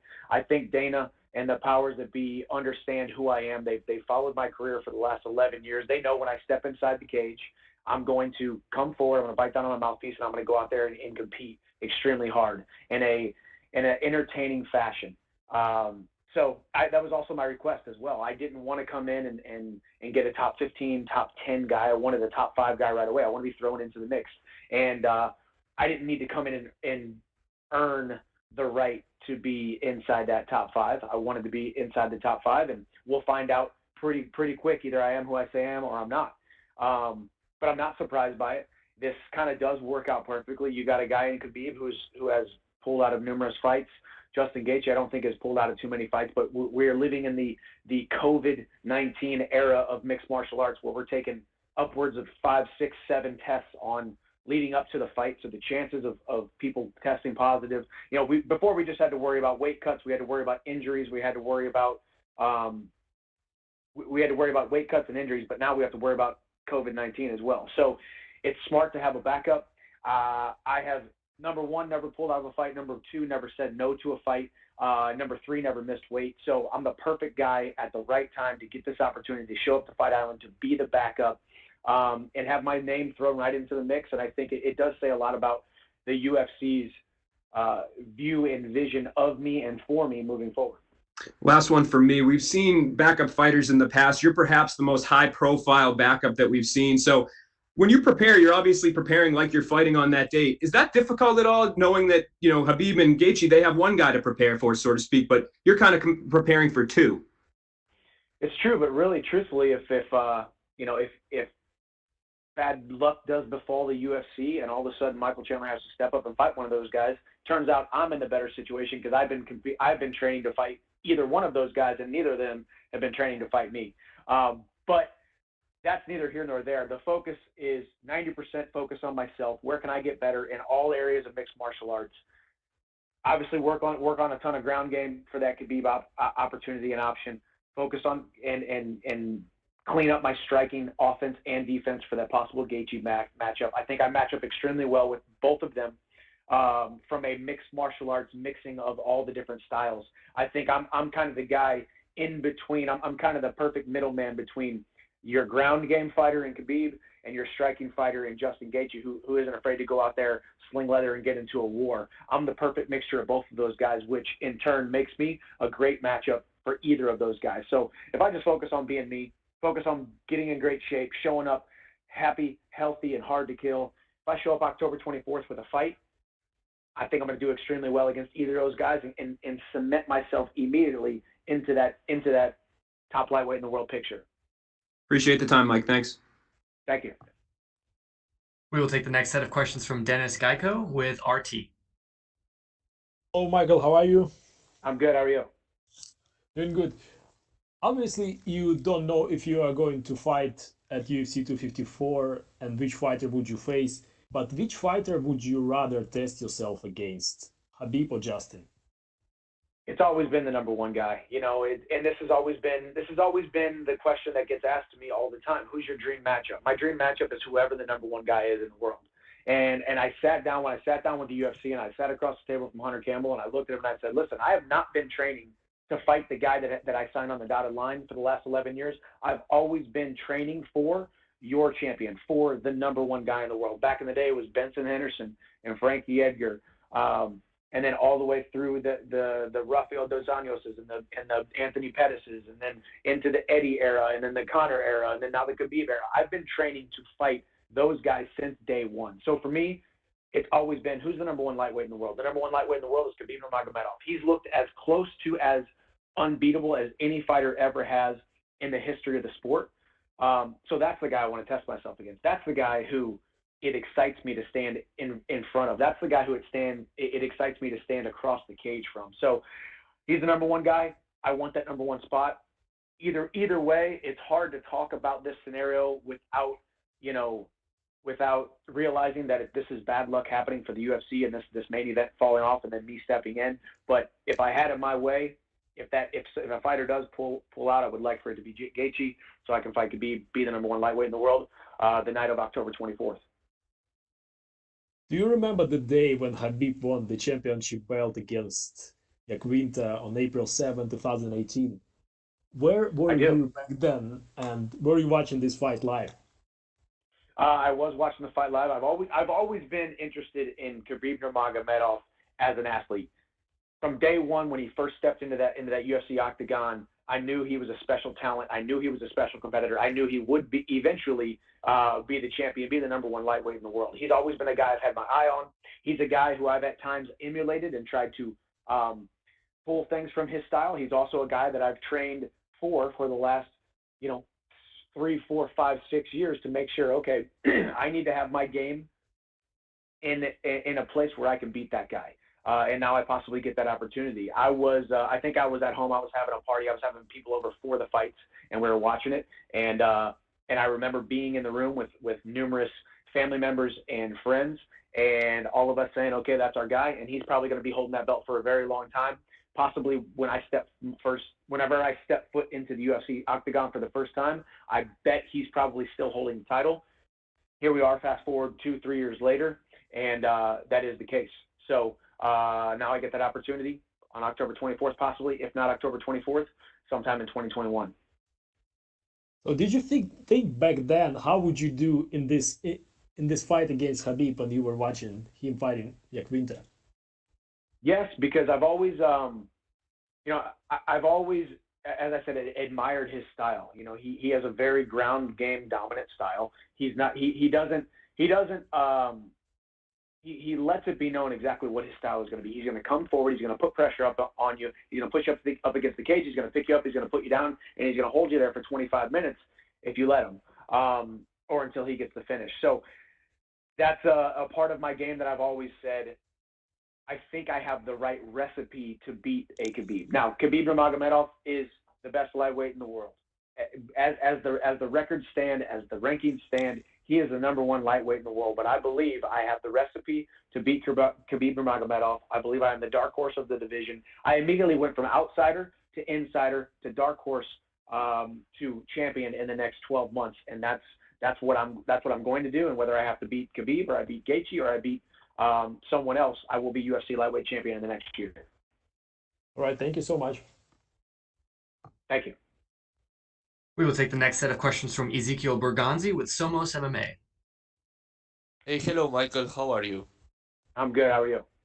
Fine, thank you. So, like you said, you jumped from the outside and you just get into the mix of the top 5 contenders in the lightweight division. So, do you feel pressure about that? And do you feel like this is similar to the Ben Askren situation when he just got signed to the UFC and he got in the mix, in the top 5 mix? No. So number one, I don't feel any pressure whatsoever. This is the biggest opportunity with the least amount of pressure. Pressure is stepping in the cage against a guy that you're supposed to beat. Nobody says I'm supposed to beat Khabib. Nobody says I'm supposed to beat Gaethje. Nobody says I'm supposed to beat anybody in the top 5. I say that.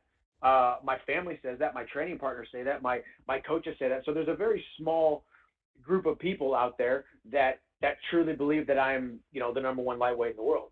but they also didn't think I was going to beat Eddie Alvarez back in 2011 when I was 8-0, only 16 months into the sport. I love being the underdog. I love being counted out, and I love having the deck stacked against me. That's what we live for. It's these types of opportunities and moments that we live for. So when you talk about pressure, no, I think there's zero pressure.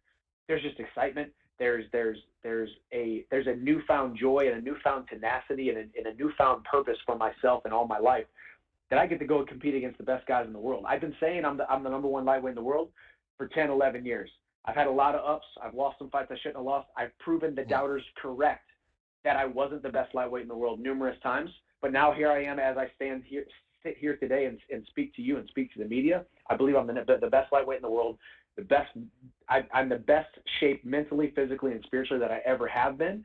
And when you speak about Ben Askren, who's a good friend of mine, he got thrown into the mix right away, and he wanted that. That's what we do. The best competitors in the entire world, the men and women that we look up to in sports, are the people that want to be thrown into the fire again and again and again. We are galvanized by the fire. We are galvanized by these high pressure situations. That's what I want. I don't want to come in tiptoe. As I said before, you've heard me say it before, pull your hat down tight. I only know one speed. I'm not here for a long time. I'm here for a good time. And if we're here for a good time, let's throw me right into the mix. Either I am who I say I am, or I'm not. Give me a top 5 guy right away.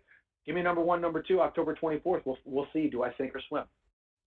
There were a lot of comments from fighters like Charles DuBronx or Dan Hooker, and he said that he would love to welcome you to send you back to the B leagues, to the second leagues. Do you think that there is a lot of underestimate from the UFC fighters to the Bellator fighters that bothers you, that maybe people look Bellator fighters and say, oh, he will not make it to the UFC, or he will not have the capacity to beat a top 15? Do you think that bothers you? What do you think about that? I think the good thing is people are talking. Let's be honest. The press is good. Whether guys are saying I'm a B league fighter, they're saying I'm a no name, they're saying I'm a minor league fighter. That's fine. That is their opinion. They're entitled to it. There's a very large contingency of people out there who think I am in the top of the division, of the lightweight division in the world rankings, in the standings. There's a lot of people out there who believe that. Maybe I am, maybe I'm not. The good thing is we don't have to talk about it. We don't even have to think about it. There will come a time where I strap on those UFC gloves after I get my hands wrapped and I step inside the UFC octagon against the top 5 guy, and I'm going to sink or swim, and I'm going to get the opportunity. Dan Hooker, phenomenal competitor. Charles Oliveira, phenomenal competitor. Possibly fights with those guys down the road. I don't know what fights will happen. As I said, I'm not a matchmaker. I'm the fighter. I show up. I'm a great employee first. I show up. I say yes. I sign on the dotted line. I make weight. And I go out there. I bite down on the mouthpiece, and I get into a physical altercation, hand-to-hand combat. If it's with one of those guys, we'll see. As I said, I need a top 5 guy right away. There's a lot of speculation right now with Conor, Poirier. Ferguson doesn't look like he has an opponent. Nobody's talking about him, so that could be a possibility. Obviously, I'm just focused on October 24th. It looks like nobody else is going to be stepping in there. I am the backup. So I'll be out there on Fight Island, fine-tuning sharpening my skills, sharpening my UFC Fight Week skills. This is a great opportunity for me to go to Fight Island, get a dry run, get a dress rehearsal of what a UFC Fight Week looks like, and I get to do that here in a couple weeks, and I'm tickled to think about it. You just mentioned Dustin Poirier. It is true that the UFC offered you that fight, but he refused to be loyal to Tony Ferguson?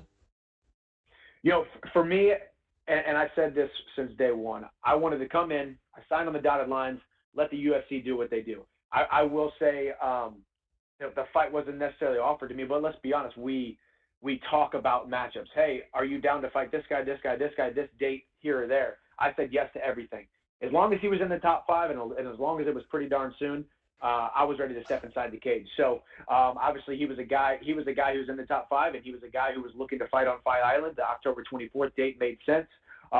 But no, it wasn't. The fight wasn't offered to me. There was no bout agreements. There was no contracts.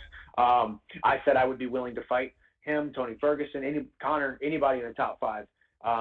So here we are. I'm the backup on October 24th, and possibly your new lightweight champion on October 24th. So we'll find out.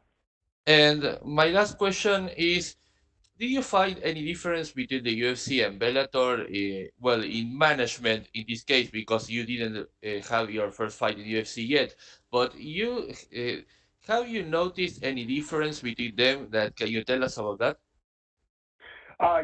So far, as you said, I haven't had my first fight there. Haven't had my first fight in the octagon yet. I've had a lot of media requests. Getting opportunity to do this with a ton of interviews today is awesome. The media push, the PR behind the machine that is the greatest mixed martial arts franchise in the entire world, the UFC. And I said this since day one. I have been making a great living outside of the UFC, and Dana White has had his name on every single one of my paychecks for the last 11 years because of him building this sport, building this organization into what it is. And so far, yes, it's been nothing but phenomenal. My dealings with the UFC, with Hunter Campbell, with Dana White, dealings with everybody behind the scenes, from PR to marketing to fighter operations to travel. It's a well-oiled, well-organized, well-balanced, get after it machine, and I'm excited to be a part of it because that's how I live my life. I like speed. I like to operate with integrity. I like to do things right. I like to be exactly who I say I am and do exactly what I say I'm going to do. And thus far, my dealings with the UFC have been just that. Thank you very much, and if you fight, good luck. Thank you. Appreciate it. We will take our next set of questions from Mike Bond with USA Today. Hey, Mike, when did they tell you that officially you would not be getting another opponent on this card and it would be a backup role or bust as far as fighting? It was pretty much right whenever you guys heard it, that exact day. I had a call with Dana, spoke to Dana, and he talked about how today was the announcement and my life was about to change. And I said, hey, you've never signed anybody to your roster that is equally yoked with your organization as I am. So I'm excited about the opportunity. I'm excited to see what the future holds. I told him I've never pulled out of a fight. I've never said no to a fight. I've never missed weight. So I'm the perfect guy to stand in as the replacement bout if somebody does not step into that cage October 24th. If one of the current lightweights can't step into the cage October 24th. Life's all about moments, memories, and opportunities, and I've had a lot of great moments, a ton of great memories, and getting this opportunity at this time, I was going to say yes to it, and it was the exact same day that you guys heard it. Gotcha. And when do you think you're finally going to be able to exhale as far as, maybe not getting that opportunity? Is it going to be when Khabib and Gaethje face off after they make weight, when you actually see them in the octagon? When do you think you're going to be able to actually let go of the idea of maybe actually being the replacement there? That's the interesting thing and also the beauty of it. I love to live the exact opposite of a mundane, boring life. So for me, this is perfect for me. I really will not know whether or not I'm fighting until I think we're all going to make weight.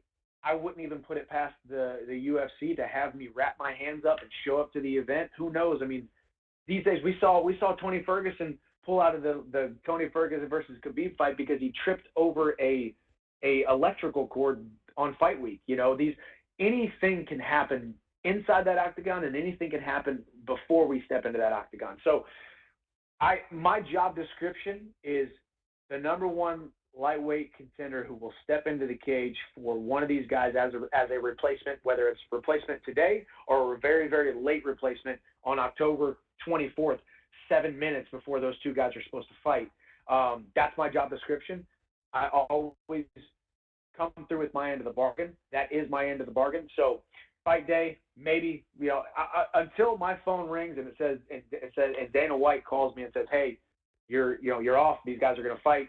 Until then, I'm focused like I'm fighting October 24th. Yeah, is there going to be any part of this that's going to be tough to deal with after the fact if you don't fight? Like, you go through a training camp, you build it up so big in your head, and then you don't get to go have that release that you would typically have in terms of the fight. Do you think it's going to feel a little weird, if you're not stepping in there on the 24th? I think no, I don't, because I think it's just in life we always have to make the best decision possible with the information that we have. Information that I have is I have an opportunity to be the replacement. Maybe it comes to fruition that I fight. Maybe it comes to fruition that I just show up, I make weight. None of it will be for naught. I'm getting better. I'm training with my team. I'm training with my coaches. I'm making weight again. I'm staying light. I'm staying lean. I'm in the media. I'm on SportsCenter. I'm all over the social medias. My name is being inserted into the mix very quickly as one of the top lightweights in the world. So whether I step into that cage October 24th or not, whether I just make weight and then I kick back and watch the fights in a back room somewhere or at the hotel, that's all part of the process. It's all the reality that which I need to accept. And I think embracing and enjoying the uncertainty that comes with the sport of mixed martial arts, both inside the cage and outside the cage, is something that I will look back on someday and miss. 15 years from now, when I'm a retired fighter, I look back, even if the weight cut is horrible, and even if one of these guys pulls out, but then comes back and pulls out, and I was this close to getting a title shot on my first fight in UFC, and it seems like a bad scenario. I'll look back 15 years from now and say, man, that was an awesome experience. What a great time of life. What a time to be alive for me. And what a great opportunity. So no matter what, none of this is wasted. Not one moment since I signed with the UFC has been wasted. We're building, we are onward and upward, and we are growing. And I'm moving towards becoming the best lightweight in the world, like I've said I have been for the last decade. And soon I'll get to prove it. Great way to look at it. And I don't know if I've heard you ask this one before. What do you think of the UFC octagon compared to the circular Bellator cage? Do you think that impacts your fighting style at all in terms of footwork, the ability to cut corners, things like that?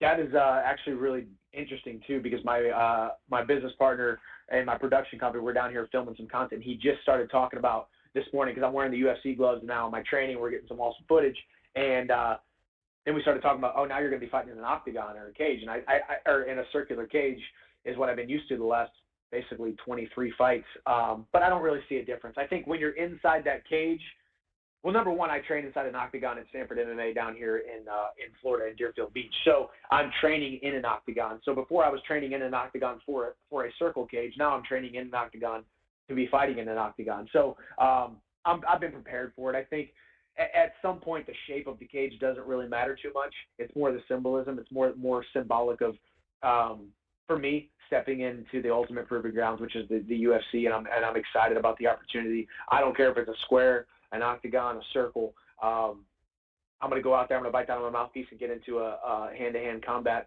But I am extremely happy, extremely excited that it is the UFC octagon. Well, and last thing for me, you mentioned a bunch of times that you want a top 5 guy if this doesn't materialize. And you mentioned that potential Conor versus Poirier fight that would take 2 guys off the board. Do you think that's a fight that makes sense for the division? And I guess, is there any disappointment that those wouldn't be 2 options for you if they do fight? Of course, I wouldn't say the word is disappointed. It makes sense. I mean, that's a good fight. There's been momentum brewing on Poirier's side. Since he lost to Conor, he's looked nothing but spectacular. Conor McGregor is the biggest draw in the history of combat sports.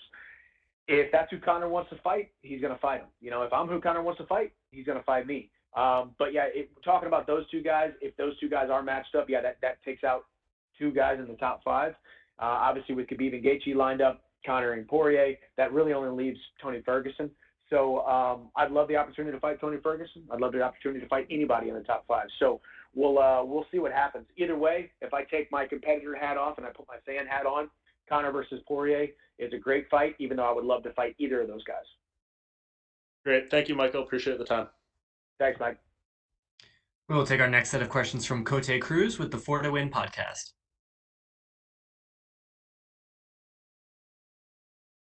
Michael? Hey, Cote, how are you? Hey, how you doing, buddy? Congratulations on getting into the UFC. And cheers, man. Thank you. Looks like some Thank you tasty very water. much. Let's go. Oh, yeah, sorry. That's okay, buddy. So you come into the organization as a big name in the sport. Dan Hooker and Paul Felder already threw their names into the hat to welcome you to the octagon. You're currently the alternate to this fight in UFC 254. Please walk me through the journey that started back in 2009, back in the Ozarks, down into this instance of Fight Island. Do you believe you're crossing the UFC's door at the right time? I am. I think this is the perfect time for the perfect opportunity, and I am in the perfect spot to be thrown into the mix. When you talk about 2009, so for those that don't know, I graduated college in May of 2009. I fought my first fight in August of 2009 down at Lake of the Ozarks, Missouri. Tyron Woodley was my manager, training partner, coach, corner man. We stayed at a little Marriott down at Lake of the Ozarks, Missouri. Got my first win. But even at that point, I still didn't know that mixed martial arts was going to be my career. If you would have asked me a year prior, or even asked me at that moment, hey, are you going to do this for the next 10, 11 years, make a great living for your family, make a great platform to try to inspire and motivate people and move people with what you do, I would have said, I don't really know if that's going to happen. Here we are, 26 fights later, 11 years later, and I feel like all of it was culminating to this moment, to this opportunity, and I couldn't be more happy. I think, and I even told Dana White this whenever we spoke, I said, hey, 2 years ago, I don't think I would have been ready. 4 years ago, I wouldn't have been ready to be the superstar, to be the man that you need me to be for this organization, to be the champion that you need me to be for this organization. But right now, in 2020, where I'm at mentally, physically, and spiritually, where my skill set is, where my confidence is, where my purpose is, this is exactly where I need to be, and I have no doubt that my feet are planted firmly on solid ground, exactly where I need to be for this moment and this opportunity. It's been a long, long ride. A lot of ups, a couple downs, a lot of pain, a ton of awesome memories that I've made. And now I still think the best is yet to come. My best days are out ahead of me, and I'm extremely excited about the opportunity. Yeah, and a body of work that speaks tons about the kind of fighter you are. In terms of the fight, of the impending fight, would you prefer to face? Who do you prefer to face if your time to step up comes? Would you be more interested in the chaos that Justin provides, or would you be willing to test yourself against one of the biggest lightweights in history? I've always said that the number one lightweight in the world is always my number one choice. When people say who's your dream matchup, it's never a legend of the past. It's never anybody that doesn't hold the UFC lightweight belt, the number one guy in the world. So for the last number of years, it's been Khabib Nurmagomedov. That's why I have spoken on the subject on him as much as I have.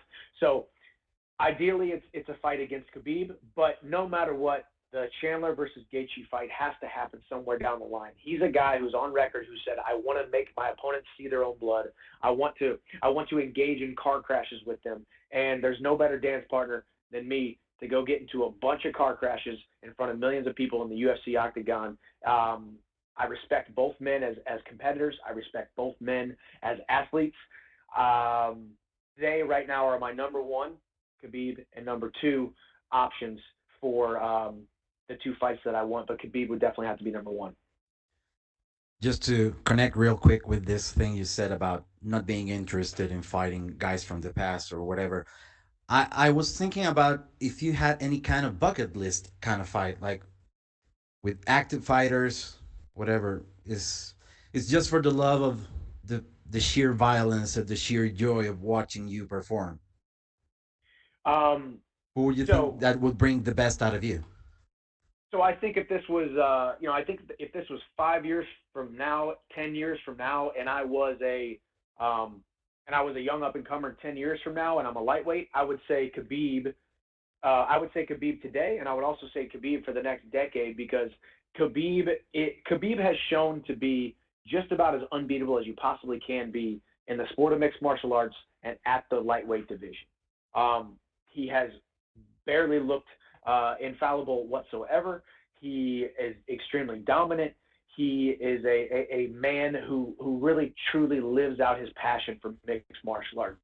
So to me, as a competitor, as an athlete, he's the guy that I want to face in the entire world among all of the different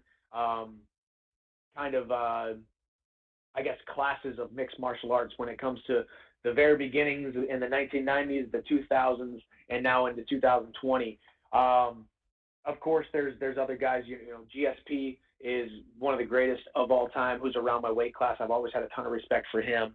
Back in the day, it was BJ Penn and Matt Hughes, but for the most part, it's Khabib and it's Conor. Khabib because he is the best athlete we've ever seen, the most dominant pound-for-pound mixed martial arts athlete we've ever seen, I believe. And then Conor McGregor because he is the biggest, most polarizing figure that we have ever seen and may very well will ever see and not just in the sport of mixed martial arts, not just in combat sports, but in sports in general. I see. Um, what are your main objectives now that you're able to showcase your skills and heart on the biggest platform this beautiful sport has to offer? And I mean, I know that MMA is a results kind of game, but besides the result, beyond that, what are your main objectives now that you're here?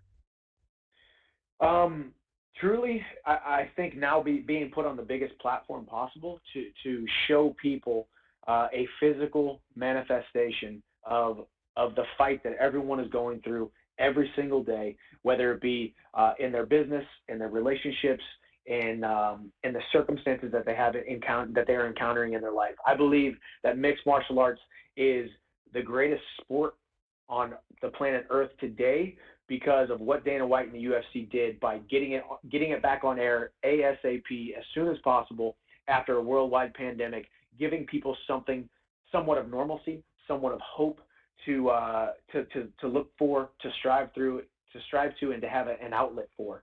And for me, I want to be thrown into the mix. I want to be put in that octagon as soon as possible to paint a masterpiece of the ebbs and flows, the ups and downs, the trials and the tragedies of what the sport of mixed martial arts is as a metaphor for life and as a metaphor for the fights that all of us are going through. And I truly believe that everyone is drawn to mixed martial arts, whether you love it, you hate it, or you're somewhere in between. If you're somewhat lukewarm on the topic or on the sport, you have to somewhat be drawn to it because it is in its purest form. It's the purest form of combat that we have on Earth and that we have in organized sports.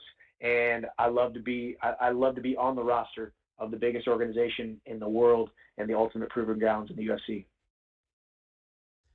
Well, Michael, it was a long time coming for us fans here. We're glad to see you being able to prove yourself in the octagon. Nothing but luck. Best of luck for you if you end up fighting soon as a replacement, or if you have a debut against another top guy. To close it up, do you have any final words for your South American and Latin American fans that look forward to see you compete? I'm just excited to go out there and put on a great show for the South American and Latin American fans. If you haven't watched me fight, quick preview. I'm going to bite down on my mouthpiece. I'm going to come forward. I'm going to keep you on the edge of your seat. I only know one speed, and I'm excited to go out there and put on a great show for you guys. So looking forward to it very soon. Thank you, Michael. Thank you for your time. Thank you. And we will take our last set of questions from Pablo Santamaria with Noti MMA Ecuador. Hi, Michael. Can you hear me? I can, yes. Well, the first thing I want to ask you is, what was your reaction when Dana told you that you will be the replacement for the title fight? It wasn't something that I necessarily saw coming, but I knew we were talking about that October 24th date. There was numerous guys that were available in the top 5 for that October 24th date. Whenever the stuff was happening behind the scenes with the other fighters in the top 5 who didn't want to step into the cage to be October 24th, that seemed like the best option that the UFC needed out of me. I've never once turned down a fight. I've never once said no to a fight, and I've never once missed weight. So I am the perfect guy to be the backup for October 24th, arguably the biggest card of the entire year, and arguably one of the biggest UFC lightweight title fights in the history of the company. So to get my name thrown into the mix and to be the guy that the UFC can rely on if things start to go south was a perfect storm for me, because it shows my reliability and it shows also the UFC's vision and view for me in my career right out of the gate. So Dana said he always loved the guys that fights anytime, anywhere.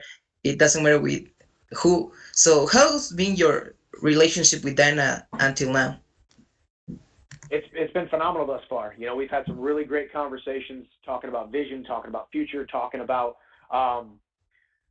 philosophy of mixed martial arts, talking about and I told him since day one, you've never signed a guy who's going to be a better employee and who is more equally yoked with your organization, the vision you have for this company, as well as a phenomenal athlete. I am that guy for you, and I will be that guy for you day in and day out. I've never turned down a fight. I've never said no to a fight, and I'm excited to go out there and compete against the best guys in the world and go win your UFC lightweight title. And I told him that, and I told him I'm going to be champion in the next 12 months. I could be champion in the next 3 weeks, so we'll see. So okay, I get it. So if you don't get to fight, do you think this will be a good experience and make you grow as a fighter or as a person?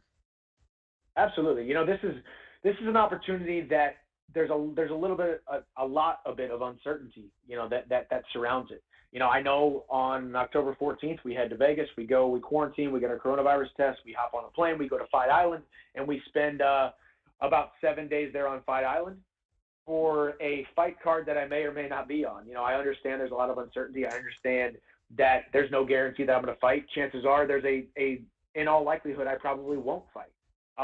But you have to have a fallback plan. You have to have a safety net, and there's no better, more exciting, more willing and able competitor to be your fallback plan than myself, especially as hungry as I am. I said right away, I'm not here for a long time. I'm here for a good time. They know they're not signing the 22-year-old kid who's going to be here for the next decade and a half.